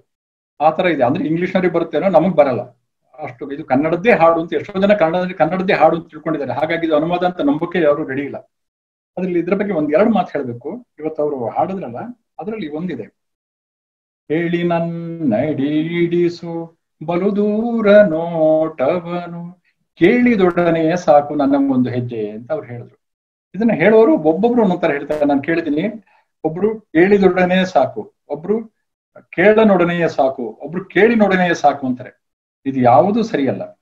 ಆಕ್ಚುಲಿ ನೀವು ಇದನ್ನ ಮೂಲದಲ್ಲಿ ಏನಿದೆ ಅಂತ ನೋಡಿದ್ರೆ ಅವಾಗ ಗೊತ್ತಾಗುತ್ತೆ. ಮೂಲದಲ್ಲಿ ಏನಿದೆ ಅಂತಂದ್ರೆ, keep thou my feet I do not ask to see the distance scene one step is enough for me. ಕನ್ನಡದಲ್ಲಿ ಅನುವಾದ ಮಾಡ್ತಾ ಏನ್ ಮಾಡಿದ್ದಾರೆ ಅಂದ್ರೆ, ಹೇಳಿ ನನ್ನ ಅಡಿ ಹಿಡಿಸು ಬಲು ದೂರ ನೋಟವನು ಕೇಳೇನ್, ನಾನು ಹಿಮಾಲಯದಷ್ಟು ದೂರ ಹೋಗೋಕೆ ಅಂತ ನಿನ್ನ ಕೇಳ್ತಾ ಇಲ್ಲ, ಒಡನೆಯೇ ಸಾಕು ನನಗೊಂದು ಹೆಜ್ಜೆ. ಅಂದ್ರೆ ಬಲು ದೂರ ನೋಟವನ್ ಕೇಳೇನ್, ಕೇಳೇನೊಡನೆ, ಕೇಳಿದೊಡನೆ ಅಲ್ಲ, ಕೇಳೇನ್, ಒಡನೆಯೇ ಸಾಕು ನನಗೊಂದು ಹೆಜ್ಜೆ. ತಕ್ಷಣಕ್ಕೆ ಒಂದು ಹೆಜ್ಜೆ ಇಡುದು, ಒಂದು ಹೆಜ್ಜೆ ಇಡುವಷ್ಟು ಶಕ್ತಿ ಕೊಡು ದೇವ್ರೆ, ಮತ್ತೆ ನಾನು ನಡೀತೀನಿ ಅಂತ. ಅಂದ್ರೆ ಪ್ರತಿ ಸರ್ನು ಒಂದೊಂದು ಹೆಜ್ಜೆನೇ ಇಟ್ಟು ಮುಂದೆ ಹೋಗೋಗಾಗ್ಲಿ ಅಂತ ಅದು. ಸೊ ಕೇಳೆ ನೋಡನೆಯೇ ಸಾಕು ನನಗೊಂದು ಹೆಜ್ಜೆ, that is the right correct thing. But ನೀವು ಯೂಟ್ಯೂಬ್ ಅಲ್ಲಿ ಹಾಕೊಂಡು ಕೇಳಿ, MB ಪಲ್ಲವಿ ಹಾಡಿದ್ದಾರೆ, ರತ್ನಮಾಲಾ ಪ್ರಕಾಶ್ ಹಾಡಿದ್ದಾರೆ, ಛಾಯಾ ಹಾಡಿದ್ದಾರೆ, ಯಾರು ಹಾಡಿದ್ರಲ್ಲೂ ಒಬ್ಬೊಬ್ರು ಅಂತ ಹೇಳಿದ್ರೆ ಮೂಲದಲ್ಲಿ ಇದ್ದಾಗ ಹೇಳಿಲ್ಲ. ಇದ್ರ ಬಗ್ಗೆ ಹೇಳ್ಬೇಕು ನೋಡಿ. ಇಲ್ಲಿ NR ಕಾಲೋನಿಯಲ್ಲಿ BM ಶ್ರೀ ಪ್ರತಿಷ್ಠಾನ ಅಂತಿದೆ. ಅದರಲ್ಲಿ ಹೋದ್ರೆ ಈ ಪುಸ್ತಕ ಸಿಗುತ್ತೆ. ಒಂದು ಕಡೆ ಕನ್ನಡದ ಅನುವಾದ, ಇನ್ನೊಂದು ಕಡೆ ಇಂಗ್ಲಿಷ್ ಇಂಗ್ಲಿಷ್ ಮೂಲ ಪ್ರತಿ ಎರಡೂ ಇರುತ್ತೆ. ಅದರ ಅನುವಾದ ಪುಸ್ತಕ ಇದೆ. ಅದನ್ನ ತಗೊಂಡಾಗ ಎರಡನ್ನೂ ಓದ್ಬೋದು ನೀವು. ಇಂಗ್ಲಿಷ್ ಹೇಗಿತ್ತು ಅಂತ ಗೊತ್ತಾಗುತ್ತೆ, ಕನ್ನಡದಲ್ಲೂ ಇದೆ. ಅಲ್ಲಿ ನೀವು ಅದನ್ನ ತಗೊಂಡು ಓದ್ಕೋಬಹುದು. ಅದ್ರಲ್ಲಿ ಅನುಕೂಲ ಆಗುತ್ತೆ. ಇನ್ನೊಂದು ಅದರಲ್ಲಿ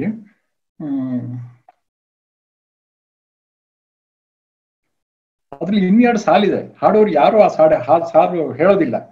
ಮಿರುಗು ಬಣ್ಣಕ್ಕೆ ಮೆರೆತು ಭಯ ಮರೆತು ಕೊಬ್ಬಿದೆನು, ಮೆರೆದಾಯ್ತು ನೆನೆಯದಿರು ಹಿಂದಿನದನ್ನೆಲ್ಲ ಅಂತ ಅದೆರಡು ಸಾಲಿದೆ. ಆ ಸಾಲು ಯಾರು ಹಾಡಿದಾಗ್ಲೂ ಅದು ಹೇಳಲ್ಲ. ಅದು ಯಾಕೆ ಕಾರಣ ಗೊತ್ತಿಲ್ಲ.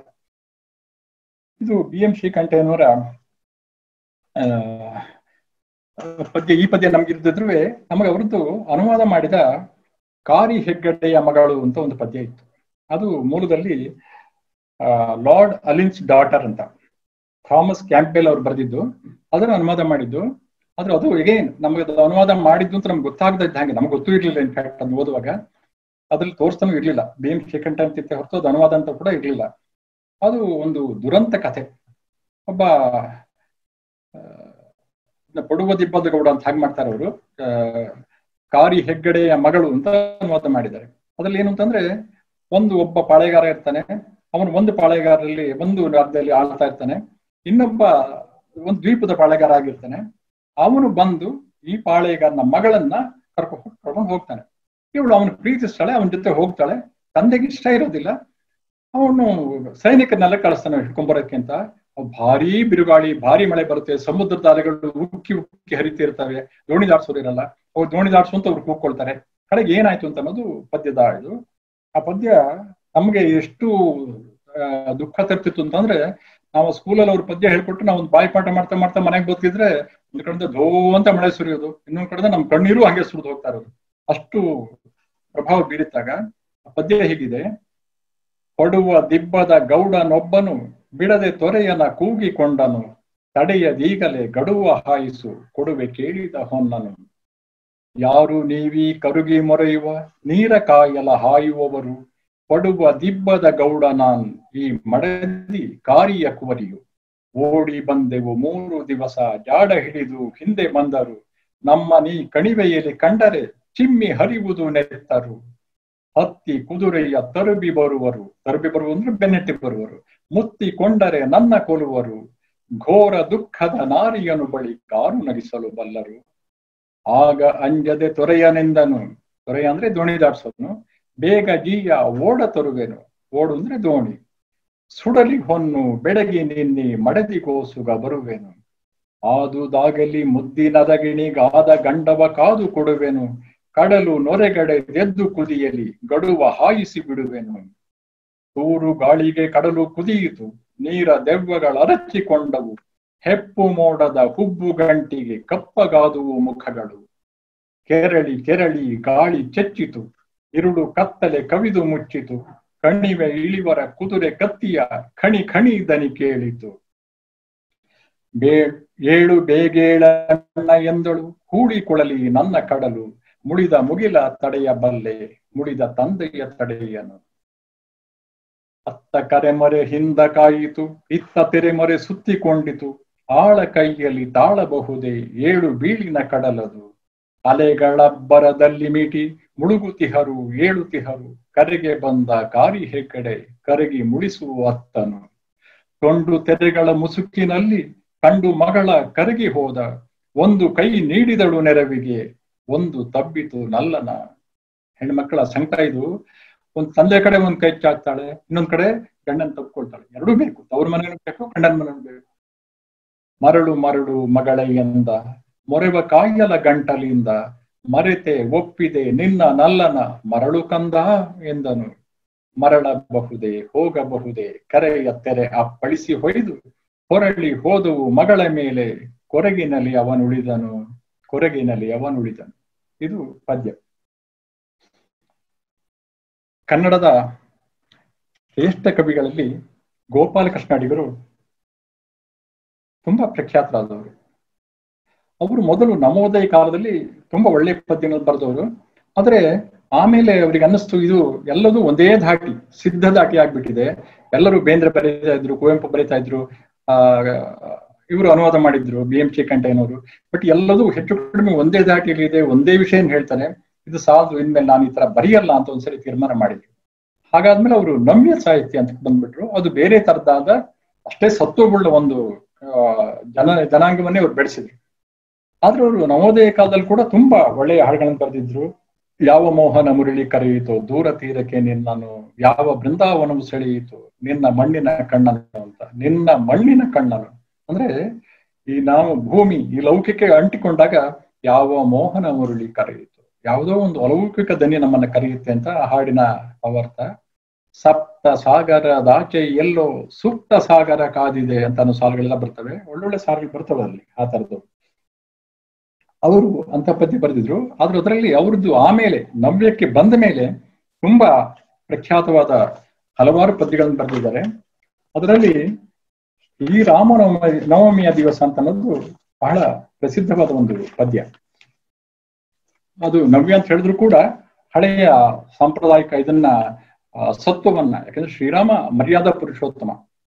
ಅವನು ಹುಟ್ಟಿದ್ದು ಇವರೆಲ್ಲರ ಕೌಸಲ್ಯ ದಶರಥರ ಪುತ್ರ ಕಾಮೇಷ್ಟಿ ಯಾಗ ಮಾಡಿದಾಗ, ಅಂದ್ರೆ ತಪಸ್ಸು ಮಾಡಿ ಹುಟ್ಟಿದವನವನು. ಮತ್ತೆ ಅವನ ರಾಮಾಯಣ ಬರೆದ ಕವಿ ಕೂಡ ತಪಸ್ಸು ಮಾಡಿ ಹುತ್ತ ಬೆಳೆದು ಅಷ್ಟು ತೀವ್ರವಾಗಿ ಬದುಕಿದ ವ್ಯಕ್ತಿ ಅವನು ಬರೆದವನು. ಅಂದ್ರೆ ಅಷ್ಟು ತೀವ್ರವಾಗಿ ಬರೆದ ವ್ಯಕ್ತಿಯಿಂದ ಹುಟ್ಟಿದ ವ್ಯಕ್ತಿ ಕೂಡ ಅಷ್ಟೇ ಪರಿಪೂರ್ಣನಾದ ವ್ಯಕ್ತಿ ಅವನು ಅಂತ ಹೇಳೋದನ್ನ ಸೂಚಿಸುವಂತ ಒಂದು ಪದ್ಯ ಅವ್ರು ಬರೆದಿದ್ದಾರೆ. ಅದು ಶ್ರೀರಾಮ ನವಮಿಯ ದಿವಸ ಅಂತ.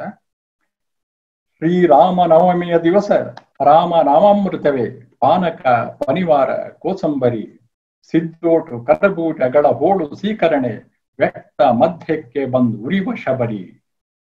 ಈ ವ್ಯಕ್ತ ಮಧ್ಯ ಅಂತ ಅನ್ನೋದು ಭಗವದ್ಗೀತೆಯಲ್ಲಿ ಬರುವ ಒಂದು ಮಾತು.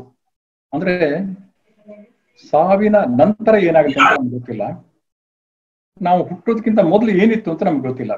ಇವೆರಡರ ಮಧ್ಯೆ ಅದು ಅವ್ಯಕ್ತ, ಇದು ಅವ್ಯಕ್ತ, ಇದು ವ್ಯಕ್ತ, ವ್ಯಕ್ತ ಮಧ್ಯಕ್ಕೆ ಅಂತಂದ್ರೆ ಅವಳು ಯಾರು ಶಬರಿ, ಅವಳು ಆ ಮಧ್ಯ ವಯಸ್ಸಿನಲ್ಲಿದ್ಲು. ಅವಳು ಉರಿತಾ ಇದ್ಲು, ದೀಪದ ಹಾಗೆ ಶ್ರೀರಾಮನಿಗಾಗಿ ಉರಿತಾ ಇದ್ಲು ಅಂತ.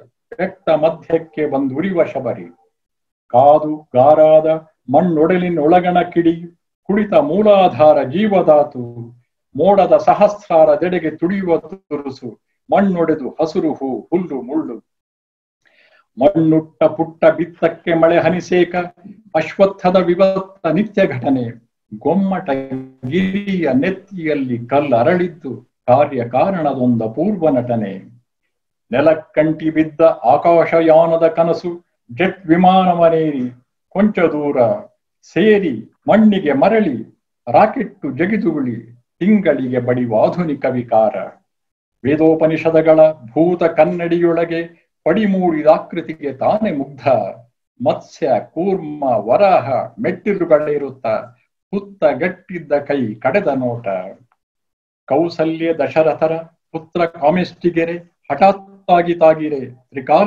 ತ್ರಿಕಾಲ ಚಕ್ರ ಆಸ್ಫೋಟಿಸಿತ್ತು ಸಿಡಿತಲೆ, ಗರಿಷ್ಠ ತೇಜದ ಮೊನೆ ಕೆಳಪಟ್ಟು ಮಣ್ಣುಟ್ಟು ನಿಂತ ಘಟನೆ, ಬೆಳ್ಳಂ ಬೆಳಕಿನಲ್ಲಿ ಬಿಳಿ ಹಾಯಿಗಳ ಪರದಾಟ, ಹಾಲ್ಗಡಲ ಬಗೆದೊಲೆವ ರಾಜಹಂಸ, ಅಂತರಂಗದ ಸುರುಳಿ ಬಿಚ್ಚಿ ಸಟ್ಲೈಟಲ್ಲಿ ಹೆದ್ದಾರಿ ಹಾಸಿದ್ದ ರಾಮಚರಿತ, ಸಂಕಲ್ಪ ಬಲದ ಜಾಗರಣೆ ಕತ್ತಲಿನೆದೆಗೆ ಕಣೆ, ದಂಡಕಾರಣ್ಯಕ್ಕೆ ಹಗಲ ದೊಣ್ಣೆ, ಮಣ್ಣಿನಣುಗಿಯ ಸೆಳೆವಿನಲ್ಲಿ ಲಂಕೆಗೆ ಬೆಂಕಿ, ಸುಟ್ಟಲ್ಲದೆ ಮುಟ್ಟೆನ್ ಎಂಬುಡಾಫೆ.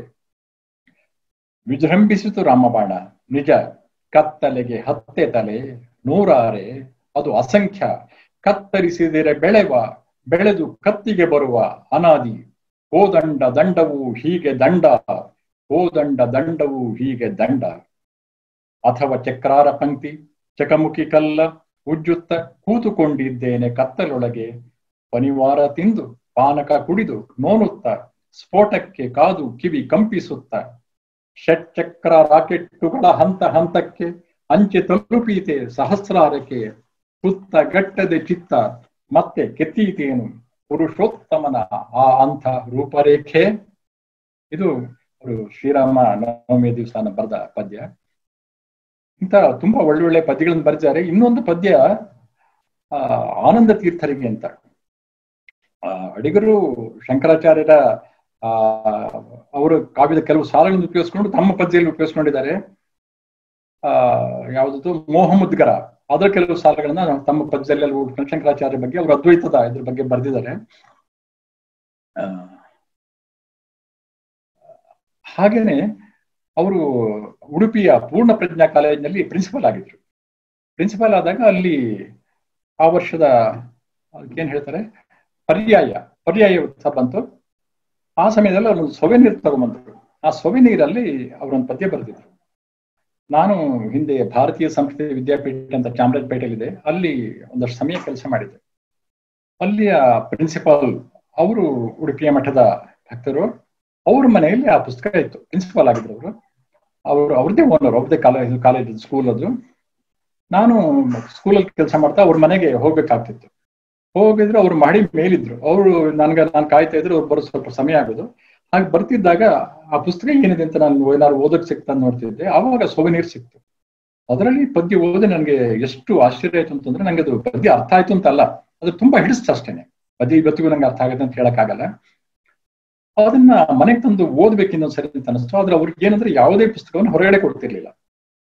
ಹಾಗಾಗಿ ಮತ್ತೆ ಒಂದು 2-3 ಸಾರಿ ಅವರು ಕೆಲಸ ಇದ್ದಿದ್ರು ಕೂಡ ಕೆಲಸದ ನೆಪ ಹೇಳ್ಕೊಂಡು ಅವ್ರ ಮನೆಗೆ ಹೋಗಿ ಅದೇ ಪುಸ್ತಕವನ್ನ ಮತ್ತೆ ಓದಿದೆ. ಹಾಗೆ ಓದಿ ನೆನಪಲ್ಲಿ ಉಳಿದ ಪದ್ಯದ ಕೆಲವು ಸಾಲುಗಳನ್ನ ನಾನು ನಿಮ್ಮ ಮುಂದೆ ಹೇಳೋದಕ್ಕೆ ಪ್ರಯತ್ನ ಮಾಡ್ತೇನೆ. ಇದು ಆನಂದ ತೀರ್ಥರಿಗೆ ಅಂತ ಪದ್ಯ ಹೆಸರು. ಆನಂದ ತೀರ್ಥರು ಅಂದ್ರೆ ಮಧ್ವಾಚಾರ್ಯರಿಗೆ ಇರುವ ಇನ್ನೊಂದು ಹೆಸರು, ಅದ್ರ ಮೂಲ ಹೆಸರು ಅಂತ ಕಾಣುತ್ತೆ.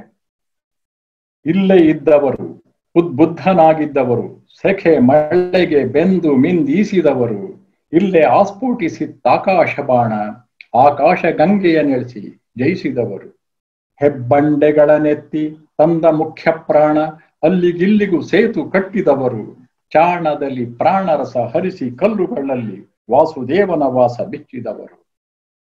ಪಾಜಕದಿಂದ ಪಜರಿಕೆಯವರೆಗೆ ಕಿಚ್ಚಿನ ಕರಗ ಹೊತ್ತು ನಡೆದಿರಿ ಬೆಳಗ್ಗೆ ಗುಂಭಗಹನ ಸುಟ್ಟು ಪುಟಕಿಟ್ಟು ಸುರಿದವು ವಿಷ್ಣು ಟಂಕೆಗಳು ನಿರಾತಂಕವಾಗಿ ವೈಕುಂಠ ಸಂಕ.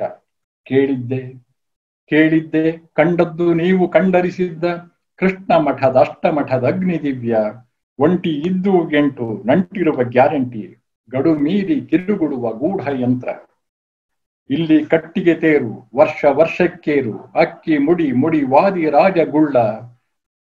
ಪ್ರಾಣ ಮುಖ್ಯರ ಮುಟ್ಟು ಚೆಟ್ಟು ತೊಟ್ಟುಗಳಲ್ಲಿ ನಿಂತ ನೀರಿನ ವಾಸ ಸುತ್ತಲೆಲ್ಲ. ಧನ ಕನಕ ವಸ್ತು ವಾಹನದ ಭೋಗದ ಮೇಲೆ ವಿಷವೂರಿ ಮಲಗಿರುವ ವಿಕೃತ ಮುದ್ರೆ. ಚಲಾವಣೆಗೆ ಬರದ ಹಿತ್ತಾಳೆ ಟಂಕೆಗೆ ಚಿನ್ನ ಸವರಿ ಸೆಳೆಯುವ ಲೌಕಿಕದ ನಕಾಶೆ. ಅಗ್ನಿಕುಂಡಕ್ಕೆ ಬಿದ್ದೆದ್ದು ಬರುವ ಅಪರಂಜಿ ಗುಂಜಿ ಒಟ್ಟಿದ ಕಿಟ್ಟ ಬೆಟ್ಟದಷ್ಟು. ಹೂ ಹಸುರು ಮಿಡಿ ಹೀಚು ಸುಟ್ಟು ಸೀಯುವ ಸೊನೆಗೆ ಸರೋವರದ ತುಂಬೆಲ್ಲ ಹಸುರು ನೀರು. ವರ್ಣಾಶ್ರಮದ ಸ್ಥಿತಿಯ ಮೇಲೆ ಕಟ್ಟಿದ್ದ ಮಠ ದ್ವೀಪವಾಗಿದೆ, ಮಣ್ಣು ಕುಸಿಯುತ್ತಿದೆ. ಅಲ್ಲೋಲ ಕಲ್ಲೋಲ ಕಡಲ ಗಾಳಿಗೆ ಯಾವ ತಡೆ ಗಳಿಗೆ ಬಟ್ಟಲು ಮುಳುಗುತ್ತಿದೆ. ನಿಮ್ಮಂಥವರ ಕಾದು ಕುಳಿತಿದೆ ತೀರ. ನಿಮ್ಮಂಥವರ ಕಾದು ಕುಳಿತಿದೆ ತೀರದಾಸೆ ಲಾಂಚುಗಳಲ್ಲಿ ತೊಯ್ಯುತ್ತಿದೆ. ಬನ್ನಿ ಕಾಲದಾಳಕ್ಕೆ ಸರಿದೊರೆ ಕಟ್ಟಿ ತನ್ನಿ ಸಾಂಗೋಪಾಂಗ ಕರ್ಮಶಾಲೆ. ಇದು ಅವ್ರದ್ದು ಇನ್ನೊಂದು ಪದ್ಯ. ಇದಲ್ಲದೆ ಮೊದಲೇ ಹೇಳಿದ ಹಾಗೆ ನವೋದಯಕಾರದ ಪದ್ಯ ತುಂಬಾ ಜನ ಹಾಡ್ತಾರೆ ಮತ್ತು ಅದು ಇವತ್ತಿಗೂ ಅವರ ಅನೇಕ ಕೃತಿಗಳು ನವೋದಯಕಾರದ ನವಯುದ್ಧ ಹಾಡಕ್ ಬರಲ್ಲ. ಇದರಲ್ಲಿ ತುಂಬಾ ಪದ್ಯಗಳನ್ನ ಹಾಡ್ತಾರೆ. ಅದರಲ್ಲಿ ಒಂದು ಜನಪ್ರಿಯ ಪದ್ಯ ಅಂತಂದ್ರೆ ಅಳುವ ಕಡಲೊಳು ತೇಲಿ ಬರುತ್ತಲಿದೆ ನಗುವ ಹಾಯಿ ದೋಣಿ ಅಂತ. ಅದು ಜೀವನದ ವೈರುಧ್ಯಗಳನ್ನ, ಅಂದ್ರೆ ಅಳುವ ಕಡಲು ಸಾಗರ, ದುಃಖ ಸಾಗರ ಅಂತ ಹೇಳಿದ್ರು ಕೂಡ ಅದರಲ್ಲಿ ನಗೆಯ ಹಾಯಿ ದೋಣಿ ತೇಲಿ ಬರ್ತಾ ಇದೆ ಅಂತ ಹೇಳ್ತಾರೆ. ಬಾಳ ಗಂಗೆಯ ಮಹಾಪೂರದೊಳು ಸಾವಿನೊಂದು ವೇಣಿ. ನಮ್ಮ ಗಂಗಾ ಪ್ರವಾಹ, ಬದುಕಿನ ಪ್ರವಾಹ ಇದ್ರೆ ಪ್ರವಾಹ ಹೋಗ್ತಾ ಇರುತ್ತೆ, ಆದ್ರೂ ಅದರಲ್ಲಿ ಸಾವಿನ ಒಂದು ತಲೆ ಕೂದಲಂತ ಒಂದು ಎಳೆ ಅದರಲ್ಲಿ ಇರುತ್ತೆ ಅಂತ ಹೇಳುವ ಹಾಗೆ. ಆಮೇಲೆ ಆಶೆ ಬೂದಿ ತಳದಲ್ಲೂ ಕೆರಳುತ್ತಿದೆ ಕಿಡಿಗಳೆನಿತು ಮರಳಿ. ನಮ್ಮ ಆಸೆ ಎಲ್ಲ ಬೂದಿಯಾಗಿ ಹೋಗಿದೆ, ಆದ್ರೂ ಅದರ ತಳದಲ್ಲಿ ಆಸೆ ಕಿಡಿಗಳು ಇನ್ನೂ ಇದಾವೆ ಅಂತ ಹೇಳುವಂಗೆ. ಮುರಿದು ಬಿದ್ದ ಮರದ ಕೊರಡೋಳು ಹೂವು ಅರಳಿ. ನಮ್ಮ ಆಸೆಯನ್ನು ಮುರಿದು ಬಿದ್ದ್ಬಿಟ್ಟಿದೆ, ನಮ್ಮ ಮನಸ್ಸೇ ಮುರಿದು ಹೋಗಿದೆ. ಆ ಮರ ಬಿದ್ದು ಹೋದ್ರು ಕೂಡ ಬಿದ್ದ ಮರದಲ್ಲಿ ಮತ್ತೆ ಚಿಗುರಿಗೆ ಹೂವುಗಳು ಬೆಳಿತಾವೆ ಅಂತ ಹೇಳುವಾಗ. ಇದು ಬಾಳು ನೋಡ ಇದು ತಿಳಿದೇನೆಂದರು ತಿಳಿದ ಧೀರನಿಲ್ಲ. ನಮ್ಮ ಬದುಕಲ್ಲಿ ಎಲ್ಲ ಗೊತ್ತು ಅಂತ ನಾವು ಹೇಳ್ಬೋದು, ಆದ್ರೆ ಇದನ್ನು ಯಾರು ತಿಳಿದಿದ್ದೀನಿ ಅಂತ ಹೇಳೋ ಹಾಗಿಲ್ಲ.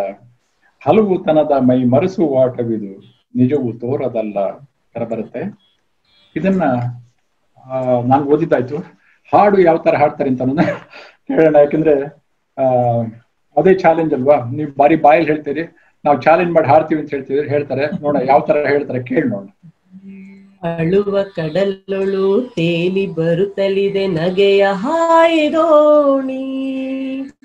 ಬಾಳ ಗಂಗೆಯ ಮಹಾಪೂರದೊಳು ಸಾವಿನೊಂದು ವೇಣಿ. ನೆರೆತಿದೆ ಬೆರೆತಿದೆ ಕುಣಿವ ಮೊರೆವ ತೆರೆಗಳೋಣಿಯಲ್ಲಿ. ಜನನ ಮರಣಗಳ ಉಬ್ಬು ತಗ್ಗು ಹೊರಳುರುಳುವಾಟವಿಲ್ಲಿ.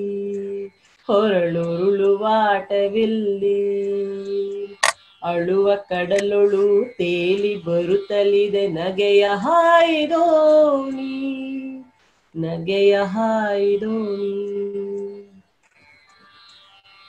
ಆಸೆ ಬೂದಿ ತಳದಲ್ಲೂ ಕೆರಳುತ್ತಿದೆ ಕಿಡಿಗಳೆನಿತು ಮರಳಿ. ಮುರಿದು ಬಿದ್ದ ಮರದ ಕೊರಡೊಳು ಹೂವು ಅರಳಿ. ಕೂಡಲಾರದೆ ಯಾಳದಲ್ಲೂ ಕಂಡಿತು ಏಕಸೂತ್ರ. ಕಂಡುದುಂಟು ಬೆಸೆದೆಗಳಲ್ಲೂ ಭಿನ್ನತೆಯ ವಿಕಟ ಹಾಸ್ಯ. ಅಳುವ ಕಡಲೊಳು ತೇಲಿ ಬರುತ್ತಲಿದೆ ನಗೆಯ ಹಾಯಿದೋಣಿ.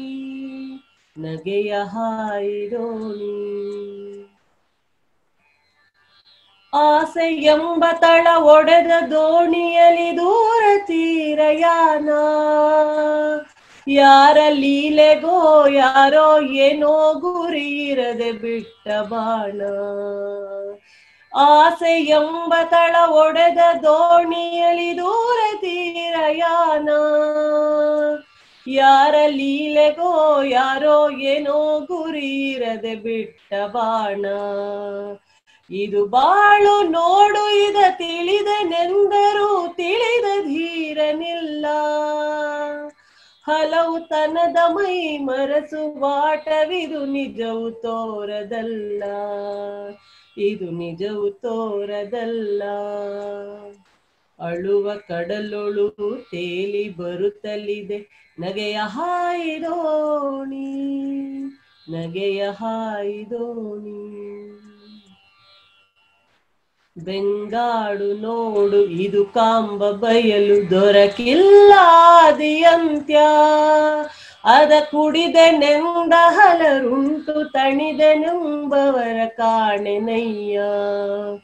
ಅರೆ ಬೆಳಕಿನಲ್ಲಿ ಬಾಳಲ್ಲಿ ಸುತ್ತಿ ನಾವೇ ಕೋಮಲೆತು ಮೆರೆದು, ಕೊನೆಗೆ ಕರಗುವೆವು ಮರಣ ತೀರ ಘನ ತಿಮಿರದಲ್ಲಿ ಬೆರೆತು, ಘನ ತಿಮಿರದಲ್ಲಿ ಬೆರೆತು.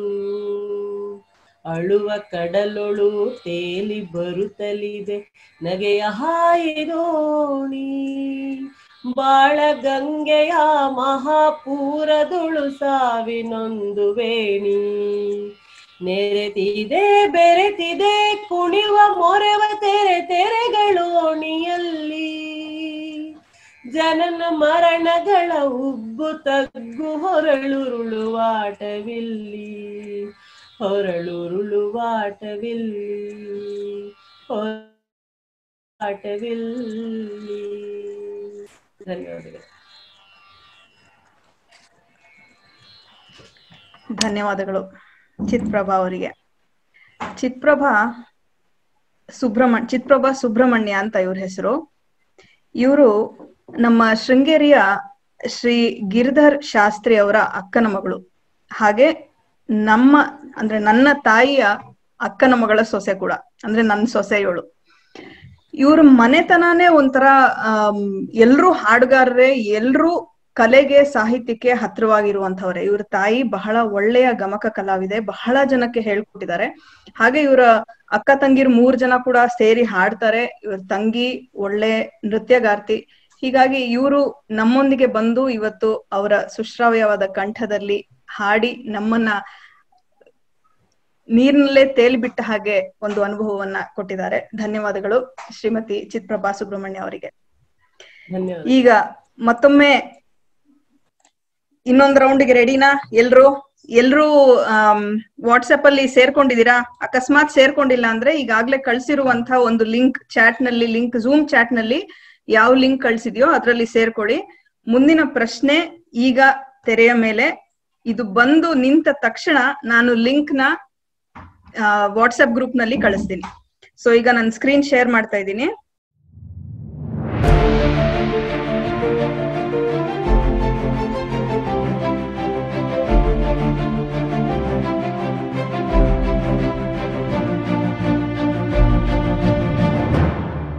ಅನ್ಸುತ್ತೆ 77 ಜನ ಇದ್ದೀರಾ. ಒಂದ್ ಮನೆಯಿಂದ ಒಂದು ಅಂತ ಇಟ್ಕೊಂಡ್ರು ಇನ್ನೂ ನನ್ಗೆ ಬಂದಿರೋದು 28 ಉತ್ತರಗಳು ಮಾತ್ರ. ಬೇಗ ಬೇಗ ಬೇಗ ವಾಪಸ್ ಮೈಕ್ ನ ಲಕ್ಷ್ಮೀನಾರಾಯಣರಾವ್ ಅಡೇಖಂಡಿ ಅವರಿಗೆ ಹ್ಯಾಂಡ್ ಓವರ್ ಮಾಡ್ತಾ ಇದ್ದೀನಿ. ಮತ್ತೊಮ್ಮೆ ನಮಸ್ಕಾರ. ನಾನು ತ್ರಿವೇಣಿ ಇಂಜಿನಿಯರಿಂಗ್ ಅಂತ ಅಲ್ಲಿ ಅಕೌಂಟ್ಸ್ ಡಿಪಾರ್ಟ್ಮೆಂಟ್ ಅಲ್ಲಿ ಕೆಲಸ ಮಾಡ್ತಾ ಇದ್ದೆ ಮೊದಲು. ಅಲ್ಲಿ ಕಮರ್ಷಿಯಲ್ ಟ್ಯಾಕ್ಸ್ಗೆ ಅಸೆಸ್ಮೆಂಟ್ಗೆ ಹೋಗ್ಬೇಕಾಗ್ತಿತ್ತು ಗಾಂಧಿನಗರಕ್ಕೆ ಹೋದಾಗ ನಿಮ್ಗೆ ಗೊತ್ತು, ಅಸೆಸ್ಮೆಂಟ್ಗೆ ಆಫೀಸರ್ ಜೊತೆ ಹೋದಾಗ ಅವ್ರ ಜೊತೆ ಮಧ್ಯಾಹ್ನ ಊಟಕ್ಕೆ ಅವ್ರ ಜೊತೆ ಅವ್ನ ಕರ್ಕೊಂಡು ಹೋಗ್ಬೇಕಾಗುತ್ತೆ, ಹೀಗೆಲ್ಲ ಆಗುತ್ತೆ. ಹೋದಾಗ ಒಂದ್ಸರಿ ಒಂದು ಹೋಟ್ಲ್ ಹತ್ರ ಹೋದ್ವಿ. ಅವರು ಒಂದು ಬಿಲ್ಡಿಂಗ್ ತೋರಿಸಿ ಹೇಳಿದ್ರು, ಸಿಂಡಿಕೇಟ್ ಬ್ಯಾಂಕ್ ಬಿಲ್ಡಿಂಗ್. ನೋಡಿ, ಇದು ಯಾರೋ ಒಬ್ರದ್ದು ಅಯ್ಯರದ ಮನೆ, ಇಲ್ಲಿ ತುಂಬಾ ವರ್ಷದಿಂದ ಒಂದು ಭಾರಿ ಕೊಲೆ ಆಗಿತ್ತು ಅಂತ ಹೇಳಿದ್ರು. ನಾನು ಹೇಳಿದೆ, ನೋಡಿ ಇದು ಅಯ್ಯರ್ ಮನೆ ಅಲ್ಲ, ಆ ಮನೆಯ ಮೂಲ ಹೆಸರು ರಂಗವಿಲಾಸ ಅಂತ, ಮತ್ತೆ ಇದು ಬೇಲೂರು ಶ್ರೀನಿವಾಸ ಅಯ್ಯಂಗಾರ್ ಅವರ ಮನೆ ಅಂತ ಹೇಳಿದೆ. ಆಮೇಲೆ ಅವ್ರದ್ದು 1956ನೇ ಇಸ್ವಿ ಜೂನ್ 5ನೇ ತಾರೀಕು ಅರ್ಧರಾತ್ರಿಯಲ್ಲಿ ಆ ಕೊಲೆ ಎಲ್ಲ ನಡೆದಿದ್ದು ಅಂತ ಹೇಳಿದೆ. ಅವ್ರು ಕೇಳಿದ್ ಏನ್ರಿ ಇದು ಒಳ್ಳೆ ರಿಪೋರ್ಟರ್ ಹೇಳ್ದಂಗೆ ಹೇಳ್ತಿರ್ತಲ್ಲ, ಅದು ಹೆಂಗ್ರಿ ಅಷ್ಟು ಕರೆಕ್ಟ್ ಆಗಿ ಹೇಳ್ತೀರಾ, ಆ ವರ್ಷ ನಡೆದಿದ್ದು ಮತ್ತಿದೆಲ್ಲ ಅಂತ ಹೇಳಿ ಕೇಳಿದ್ರು. ನಾನು ಹೇಳಿದೆ ಅದು ಅಲ್ಲ, ಅವ್ರಿಗೆ ಹೇಳಿಲ್ಲ ನಾನು. ಅದು ಇದಕ್ಕೆಲ್ಲ ಏನ್ ಕಾರಣ ಅಂದ್ರೆ ಈ ಕಾವ್ಯ ಇದ್ದ ಹಾಗೇನೆ ಲಾವಣಿ ಅಂತ ಒಂದು ಇಲ್ಲ, ಅದು ಈ ನಡುವೆ ನಾನು ಕೇಳ್ತಾ ಇಲ್ಲ, ಲಾವಣಿ ಅಂತ ಒಂದು ಪದ್ಯ ವಿಭಾಗ ಇದೆ. ನಮ್ಮ ಅಣ್ಣ ಲಾವಣಿ ಪುಸ್ತಕಗಳನ್ನು ಕೂಡ ಮನೆಗೆ ತರ್ತಾ ಇದ್ರು. 1956ರಲ್ಲಿ ಬೆಂಗಳೂರಲ್ಲಿ ನಿಮ್ಗೆಲ್ಲ ಗೊತ್ತಿರುತ್ತೆ ಅನೇಕ ಜನರಿಗೆ, ಅಲ್ಲಿ ಒಂದು ರಂಗವಿಲಾಸ ಅಂತ ಬಹಳ ಸುಮಾರು 7-8 ಜನ ಮನೇಲಿ ಇದ್ದವ್ರು ಅಷ್ಟೂ ಜನನ ಸಾಯಿಸ್ಬಿಟ್ರು. 2 ಮಕ್ಕಳು ಮಾತ್ರ ಅವಳಿ ಜವಳಿ ಮಕ್ಕಳು, ಆ ಮಕ್ಕಳು ಉಳ್ಕೊಂಡ್ಬಿಟ್ಟು ಉಳಿದವ್ರು ಯಾರು ಉಳಿಲಿಲ್ಲ, ಅವ್ರನ್ನ ಸಾಯಿಸಿದ್ರು. ಅದರದ್ದು ಒಂದು ಲಾವಣಿ ಬಂದಿತ್ತು ಆ ಕಾಲ. ಲಾವಣಿ ಬಂದಿದ್ದು ಅದ್ರಲ್ಲಿ ಏನಂದ್ರೆ, ಬೆಂಗಳೂರು ಪ್ರಜೆ ಭೀತಿಯ ಪೊಂದಲ್ ಬೇಲೂರು ಪ್ರಕರಣ ವಿಸ್ತಾರ, ರಂಗವಿಲಾಸದ ಹತ್ಯಾ ಕಾಂಡದ ಪ್ರಸಂಗ ಲಾಲಿಸಿ ಜನಪೂರ, 1956ನೇ ಇಸವಿ ಜೂನ್ 5ರ ಸಮರಾತ್ರಿಯೋಳು ತುಂಬಿದ ಬೆಂಗಳೂರು ಗಾಂಧಿನಗರದಿ ಅಮಾನುಷತ್ವದ ಹತ್ಯೆಗಳು ಅಂತ. ಅಂದ್ರೆ ಈ ತರ ಕಾಯ್ದು ಲಾವಣಿ ಮುಂದುವರಿಯುತ್ತೆ ಅದೇ ತರ. ಅದ್ರಲ್ಲಿ ಆಕ್ಚುಲಿ 3 ಜನ ರೆಡ್ಡಿಗಳು, ಗೋವಿಂದ ರೆಡ್ಡಿ, ಕೃಷ್ಣ ರೆಡ್ಡಿ, ಮುನಿಸ್ವಾಮಿ ಅಂತ ಅವರು 3 ಜನ ಕೊಲೆ ಮಾಡಿರ್ತಾರೆ. ಮತ್ತೆ ಮದರಾಸ್ ಪತ್ತೆ ದಾರಿ ನಾಯಿಗಳು ಬಂದ ವೇರೋಪ್ಲೇನೋಡು ಅದರ ತನಿಖೆಯ ರೀತಿಯ ನೋಡುತ್ತಾ ಪಟ್ಟ ವಿಸ್ಮಯ ಪ್ರಜೆಗಳು ಅಂತ. ಅಂದ್ರೆ ಅವಾಗ ಆ ಕಾಲಕ್ಕೆ ಮಡ್ರಾಸ್ ಅಂತ ಪತ್ತೆದಾರಿ ನಾಯಿಗಳನ್ನ ಕಲ್ಸಿತ್ತು, ಅದನ್ನೆಲ್ಲ ಸೇರಿ ಲಾವಣಿ ಬರ್ದಿತ್ತು. ಅದು ಹಾಗಾಗಿ ನನ್ಗ ವಿಷಯಗಳು ನಾನು ಯಾಕೆ ಹೇಳ್ತಿದ್ದೀನಿ ಅಂತಂದ್ರೆ, ಕವನದ ಜೊತೆಗೆ ಆ ಕಾಲದ ನೆನಪುಗಳು ಕೂಡ ಉಳಿದಿರ್ತವೆ ಅಂತ ಹೇಳೋದಕ್ಕಾಗಿ ಅದನ್ನ ನೆನಪು ಮಾಡ್ಕೊಂಡು ಹೇಳಿದೆ. ಮತ್ತೆ ಕಾವ್ಯವನ್ನು ಬಿಟ್ರೆ ಕೀರ್ತನೆಗಳು, ಪುರಂದರದಾಸರ ಕೀರ್ತನೆಗಳು, ಅಂದ್ರೆ ನಮ್ಮಲ್ಲಿ ಯಾರು ಹಾಡುವವರಾಗ್ಲಿ ಅಥವಾ ಪುರಂದರದಾಸರ ಕೀರ್ತನೆ ಆಗ್ಲಿ ಅಷ್ಟಿರ್ಲಿಲ್ಲ. ಭಜನೆ ಕೂಡ ನಮ್ಮಲ್ಲಿ ನಮ್ಮೂರಲ್ಲಿ ಅಂಥದ್ದೇನು ವರ್ಷಕ್ಕೊಂದ್ಸರಿ ರಾಮನವಮಿ ಬಿಟ್ಟರೆ ಭಜನೆಗಳು ನಡೀತಾ ಇರಲಿಲ್ಲ. ಆದ್ರೆ ಪುರಂದರದಾಸರ ಕೀರ್ತನೆಗಳನ್ನ ನಾನು ಸ್ಕೂಲಿಗೆ ಹೋದ್ಮೇಲೆ ನಮ್ಮ ಮಿಸ್ಟರ್ ಗಾಯತ್ರಿ ಮೇಡಮ್ ಅಂತಿದ್ರು, ಅವರು ಹಾಡುವಾಗ ಅದು ಅವ್ರದ್ರ ಬಗ್ಗೆ ಬಹಳ ಹೇಳೋದು. ನಾನು ಹೇಳ್ತಿದ್ದೆ ಅದ್ರಲ್ಲಿ ಏನಿದೆ ರೀ, ಸುಮ್ಮನೆ ಆ ದೇವ್ರಿಗೆ ನಮಸ್ಕಾರ, ಈ ದೇವ್ರಿಗೆ ನಮಸ್ಕಾರ, ಅದೇ ಹೇಳೋದು, ಅವ್ರು ಹಿಂಗ್ ಮಾಡ್ದೆ ನಮಸ್ಕಾರ ಹೇಳ್ಬಿಟ್ಟು ಅದ್ರಲ್ಲಿ ಏನೂ ಇಲ್ಲ ಅಂತ. ಇಲ್ಲ ಅದರಲ್ಲಿ ಕೂಡ ಕಾವ್ಯದ ಸತ್ವ ಇದೆ ಅಂತ ಹೇಳಿದ್ರು. ನೋಡು, ಈ ಪರಿಯ ಸೊಬಗು ಇನ್ನಾವ ದೇವರಲ್ಲಿ ಕಾಣ ಅಂತಿದ್ಯಲ್ಲ, ಅದು ನೀನು ಅರ್ಥ ಗೊತ್ತಾ ನಿಂಗೆ? ಗೊತ್ತೇನು, ನೀನು ಎಲ್ಲರಿಗಿಂತ ನೀನ್ ದೊಡ್ಡವನು ಏನು ಹೇಳಕ್ ದೊಡ್ಡವನು, ಹೌದು, ಹೇಗೆ ಅಂತ ಹೇಳಿದ್ದಾರೆ ಅಂತ ಹೇಳಿ, ಅದೆಲ್ಲ ನಂಗೆ ಗೊತ್ತಿಲ್ಲ ಅಂದ್ರೆ. ಈ ಪರಿಯ ಸೊಬಗು ಇನ್ನಾವ ದೇವರಲ್ಲಿ ಕಾಣೆ, ಗೋಪಿ ಜನಪ್ರಿಯ ಗೋಪಾಲಗಲ್ಲದೆ, ಪಾವನತ್ವದಿ ನೋಡೆ ಅಮರ ಗಂಗಾ ಜನಕ. ಅಂದ್ರೆ ಪವಿತ್ರವಾದ್ದು ಅಂದ್ರೆ ಯಾವುದು? ಗಂಗಾ ನದಿ. ಅದೇ ಪವಿತ್ರ ಅಂತಂದ್ರೆ ಇವನು ಗಂಗಾ ನದಿಯ ಜನಕ, ಗಂಗಾ ನದಿಗೆ ತಂದೆ. ಇವನು ಎಷ್ಟು ಪವಿತ್ರವಾಗಿನು, ಗಂಗೆ ಹರಿಯ ಅಡಿಯಿಂದ ಹುಟ್ಟಿದವಳು ಅಂತ, ಅದರಿಂದ ಅವಳು ಜನಕ, ಶ್ರೀಹರಿ. ದೇವತ್ವದಲ್ಲಿ ನೋಡಿ ದಿವಿಜರೊಡೆಯ, ದೇವರೇ ದೊಡ್ಡವರು ಅಂತಂದ್ರೆ ಆ ದೇವತೆಗಳಿಗೆ ಒಡೆಯ ಇವನು ಇನ್ನೆಷ್ಟು ಶ್ರೀಹರಿಗೆ ಎಷ್ಟು ದೊಡ್ಡವನು ಅಂತ. ಲಾವಣ್ಯದಲ್ಲಿ ನೋಡೆ ಲೋಕ ಮೋಹಕನಯ್ಯ, ಅಂದ್ರೆ ಅತ್ಯಂತ ಸುಂದರವಾಗಿರೋದು ಯಾರು ಅಂದ್ರೆ ನಾವು ಮನ್ಮಥ ಅಂತ ಹೇಳ್ತೀವಿ. ಒಬ್ಬ ಮನ್ಮಥನಷ್ಟು ಚೆನ್ನಾಗಿದ್ದಾನೆ ಅಂತ. ಇವನು ಮನ್ಮಥನೇ ಚಂದ ಅಂತಂದ್ರೆ ಇವನು ಮನ್ಮಥನ ಅಪ್ಪ, ಮನ್ಮಥನ ಅಯ್ಯ, ಇವನು ಎಷ್ಟು ಚೆನ್ನಾಗಿರ್ಬೋದು. ಆವ ಧೈರ್ಯತೆ ನೋಡಿ ಅಸುರಾಂತಕ, ರಾಕ್ಷಸನ ಬೇಕಾದ್ರೂ ಎದುರಿಸ್ತಾರೆ ಅಂತ ಹೇಳಿ ಇವ್ರು ರಾಕ್ಷಸ ಸಂಹಾರಿ. ಹಾಗೇನೆ ದೊರೆಯ ತನದಲ್ಲಿ ನೋಡೆ ಧರಣಿ ದೇವಿಗೆ ರಮಣ. ನಾವು 30-40 ಸೈಟೋ 40-20 ಸೈಟೋ ತಗೊಂಡು ಮನೆ ಕಟ್ಸ್ಬಿಟ್ಟು ನಮ್ದು ಮನೆ ಬೋರ್ಡ್ ಹಾಕೊಳ್ತೀವಿ. ಅಂದ್ರೆ ಒಂದ್ ಸಣ್ಣ ಭೂಮಿಯ ತುಂಡಿಗೆ, ಆದ್ರೆ ಇಡೀ ಭೂಮಿಗೆ ಧರಣಿ ದೇವಿಗೆ ರಮಣ, ಭೂದೇವಿಯ ರಮಣ ಇವನು. ಇವನಿಗಿಂತ ದೊರೆತ ಇನ್ಯಾರಿರೋಕ್ ಸಾಧ್ಯ? ಸಿರಿಯ ತನದಲ್ಲಿ ನೋಡಿ ಶ್ರೀಕಾಂತನು. ನಮ್ಗೆ ಐಶ್ವರ್ಯ ಬೇಕು ಅಂದ್ರೆ ನಾವು ಲಕ್ಷ್ಮಿಯನ್ನ ಪ್ರಾರ್ಥನೆ ಮಾಡ್ತಾನೆ, ಆದ್ರೆ ಆ ಲಕ್ಷ್ಮಿಯ ಗಂಡ ಇವನು, ಭೂದೇವಿ ಶ್ರೀದೇವಿ ಇಬ್ರು ಹರಿಯ ಸತಿಯರು. ಶ್ರೀಕಾಂತ್ ದೊರೆಯ ಹಿರಿಯತನದಲ್ಲಿ ನೋಡಿ ಸರಸಿ ಯೋದ್ಭವನಯ್ಯ. ಎಲ್ಲರಿಗಿಂತ ಅತ್ಯಂತ ಹಿರಿಯರು ಯಾರು? ನಾವೇ, ನಮ್ಮಲ್ಲಿ ಯಾರು ಹಿರಿಯರು ಅವ್ರನ್ನೆಲ್ಲರನ್ನು ಸೃಷ್ಟಿ. ಇದು ಬ್ರಹ್ಮ ಹುಟ್ಟಿದ್ದು ವಿಷ್ಣುವಿನ ನಾಭಿಯಲ್ಲಿರುವ ಕಮಲದಿಂದ. ಸರಸಿಜೋದ್ಭವನ ಅಯ್ಯ, ಬ್ರಹ್ಮನಿಗೆ ಇವನ್ ತಂದೆ. ಸೊ ಇವನಿಗಿಂತ ಹಿರಿಯರು ಇನ್ಯಾರಿದ್ದಾರೆ ಅಂತ ಅನ್ನೋದು ಆ ಪದ್ಯ. ಅದ್ನ ಇಷ್ಟ ಅರ್ಥ ಇರುತ್ತೆ, ನೀನ್ ಬರೀ 2 ಲೈನಲ್ಲಿ ಹೇಳ್ಕೊಂಡ್ಬಿಟ್ಟು ಅದ್ರಲ್ಲಿ ಏನು ಅರ್ಥ ಹೇಳೋದಲ್ಲ ಅಂತ ಹೇಳ್ಕೊಂಡು ಹೇಳಿದ್ರು. ಅಂದ್ರೆ ಪುರಂದರದಾಸರ ಕೀರ್ತನೆಗಳು ಕೂಡ ಆಮೇಲೆ ತುಂಬಾ ಪ್ರಭಾವ ಬೀರಕ್ಕೆ ಶುರುವಾದವು. ಆಮೇಲೆ ನಮ್ಮ BV ಕಾರಂತರ ಹೆಸರು ನನ್ನ ಬಲಭಾಗ ಕಾಣ್ತಾ ಇದೆಯಲ್ಲ, ಅದೇನೆ BV ಕಾರಂತರ ಫೋಟೋ. ಅವರ ನಾಟಕಗಳಲ್ಲಿ ತುಂಬಾ ಪುರಂದರದಾಸರ ಕೀರ್ತನೆಗಳನ್ನ ಅಳವಡಿಸ್ಕೊಳ್ತಾ ಇದ್ರು. ಅವರ ಸತ್ತವನ್ನು ನೆರಳುವಂತ ಒಂದು ತುಂಬಾ ಪ್ರಮುಖವಾದ ನಾಟಕ. ಅದು ಒಂದು ಮಠದ ಸನ್ಯಾಸಿಯ ಕಥೆ, ಅಂದ್ರೆ ಒತ್ತಾಯಕ್ಕೆ ಸನ್ಯಾಸಿ ಆದವನ ಕಥೆ.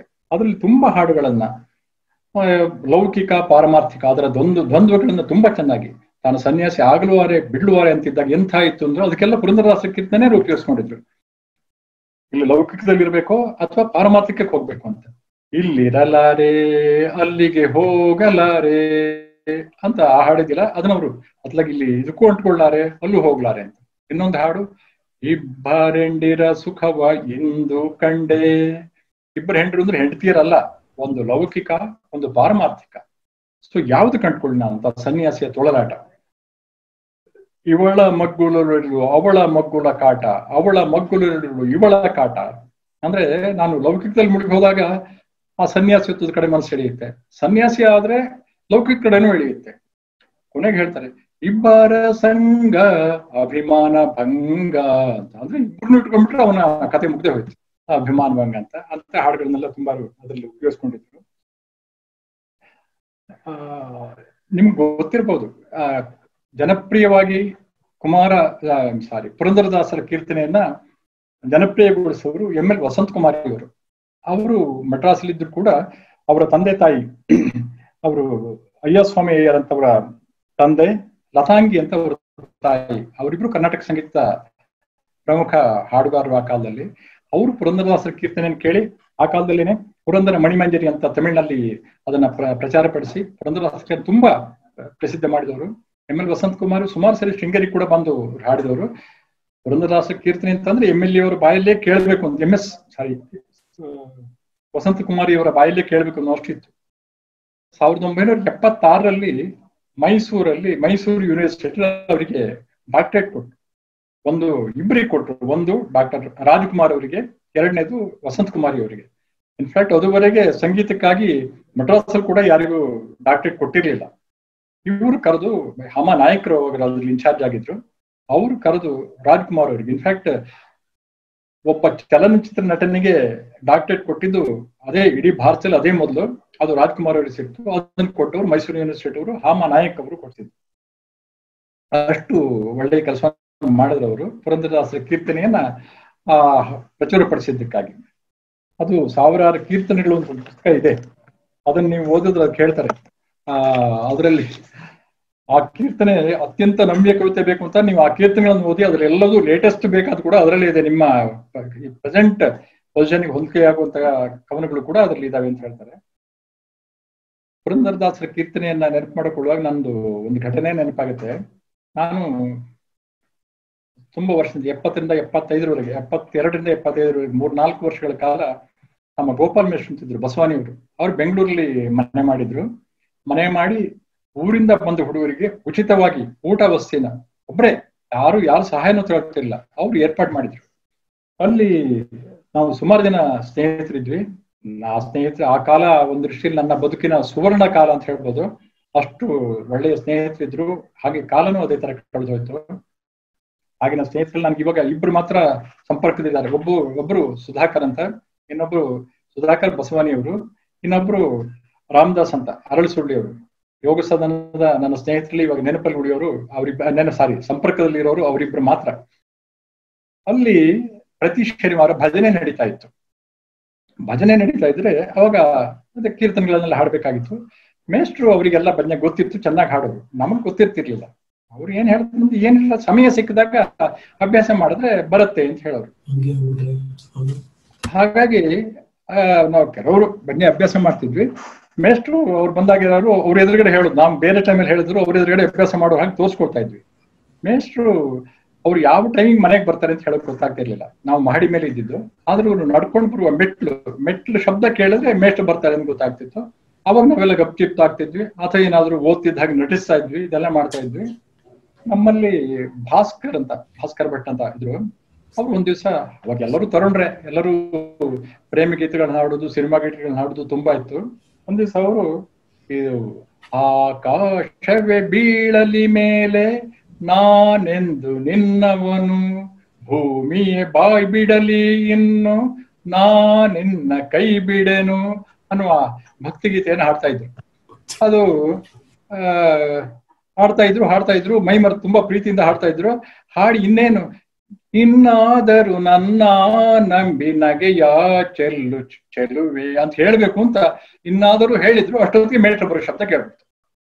ಏನ್ ಮಾಡ್ತಾರೆ, ನಿಲ್ಸಂಗಿಲ್ಲ.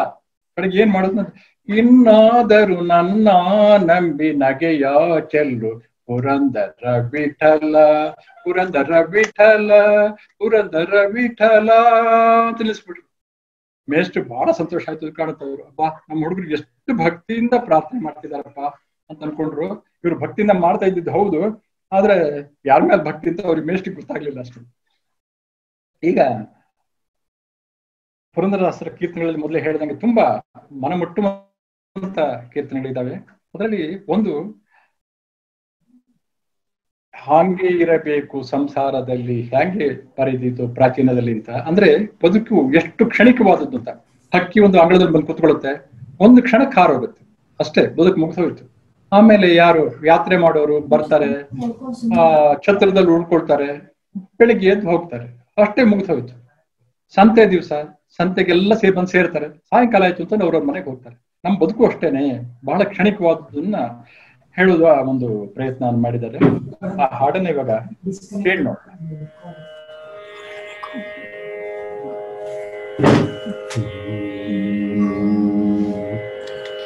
ಹಾಗೆ ಇರಬೇಕು ಸಂಸಾರದಲ್ಲಿ ಯಾಂಗೆ ಬರೆದಿತ್ತು ಪ್ರಾಚೀನದಲ್ಲಿ ಹಾಗೆ ಇರಬೇಕು ಸಂಸಾರದಲ್ಲಿ ಯಾಂಗೆ ಬರೆದಿತ್ತು ಪ್ರಾಚೀನದಲ್ಲಿ ಪಕ್ಷಿ ಅಂಗಳದಲ್ಲಿ ಬಂದು ಕೂತಂತೆ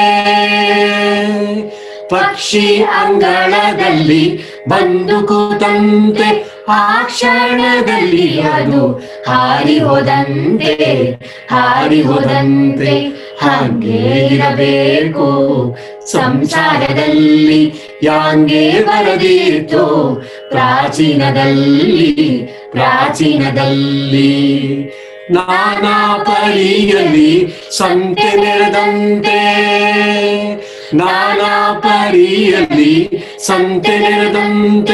ನಾನಾ ಪಂಥವ ಹಿಡಿದು ಹೋದಂತೆ ಹಾಗೆ ಇರಬೇಕು ಸಂಸಾರದಲ್ಲಿ ಯಾಂಗೆ ಬರೆದಿತ್ತು ಪ್ರಾಚೀನದಲ್ಲಿ ಮಕ್ಕಳು ಆಟಕ್ಕೆಂದು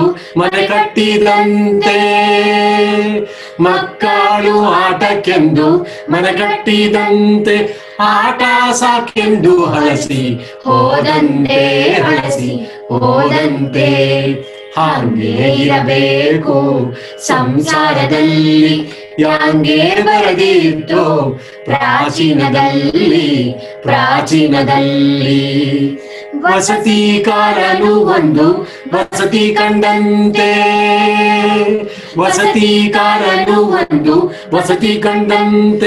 ಒತ್ತಾರದ್ದು ಹೊರಟು ಹೋದಂತೆ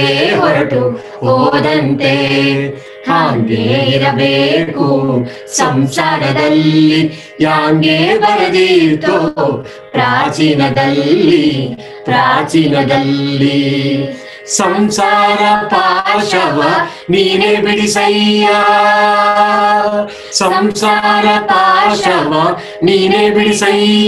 ಕಂಸಾರಿ Purandara Vithalaraya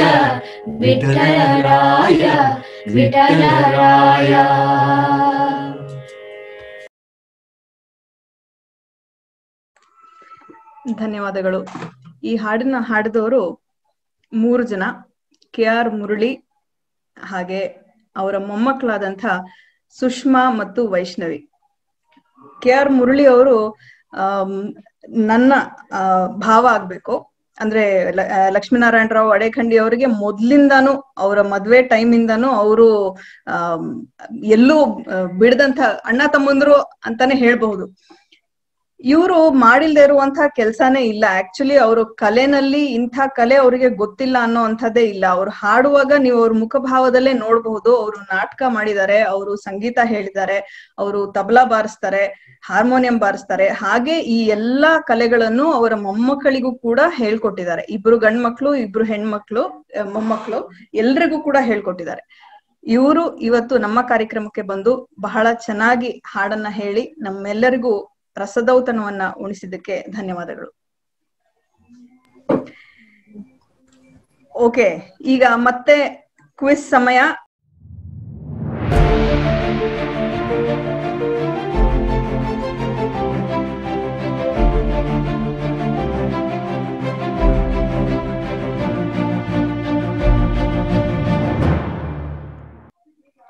okay, so responses 27 ಜನ ಆಗ್ಲೇ ರೆಸ್ಪಾನ್ಸ್ ಕೊಟ್ಟಿದ್ದೀರಾ. Thank you very much. ಇನ್ನು ಬರ್ಲಿ, ಸರಿ ಉತ್ತರಗಳು ಬಹಳಷ್ಟು ಬರ್ತಾ ಇದೆ. ಸ್ವಲ್ಪ ತಪ್ಪು ಉತ್ತರಗಳು ಕೂಡ ಇದೆ. ಓಕೆ, ಎಲ್ರು ಫೋನಲ್ಲಿ ಇದ್ದೀರಾ. ಸೊ ಮೋಸ್ಟ್ಲಿ ನೀವು ಗೂಗಲ್ ಮಾಡಿ ನೋಡಿದ್ರು ಕೂಡ ಏನ್ ತೊಂದ್ರೆ ಇಲ್ಲ ಅಂತ ಅನ್ಕೊಳ್ತೀನಿ ಸರಿ ಉತ್ತರ ಕೊಡಕ್ಕೆ. ಓಕೆ, ಇನ್ 30 ಸೆಕೆಂಡ್ಸ್ ಅಲ್ಲಿ ಸ್ಟಾಪ್ ಮಾಡ್ತಾ ಇದ್ದೀನಿ. ಎಲ್ರು 2 ಕಡೆನೂ ಲಿಂಕ್ ಕಳ್ಸಿದೀನಿ. ಲಿಂಕ್ ಇನ್ನೂ ಸಿಕ್ಕಿಲ್ದೆ ಇದ್ದರು 2 ಕಡೆನೂ 2 ಚಾಟ್ ನಲ್ಲೂ ಲಿಂಕ್ ನೋಡ್ಬೋದು. ಓಕೆ, ಈಗ ಸ್ಟಾಪ್ ಮಾಡಿ ಮತ್ತೆ ಅಪ್ಪನಿಗೆ ಹ್ಯಾಂಡ್ ಓವರ್ ಮಾಡ್ತಾ ಇದ್ದೀನಿ.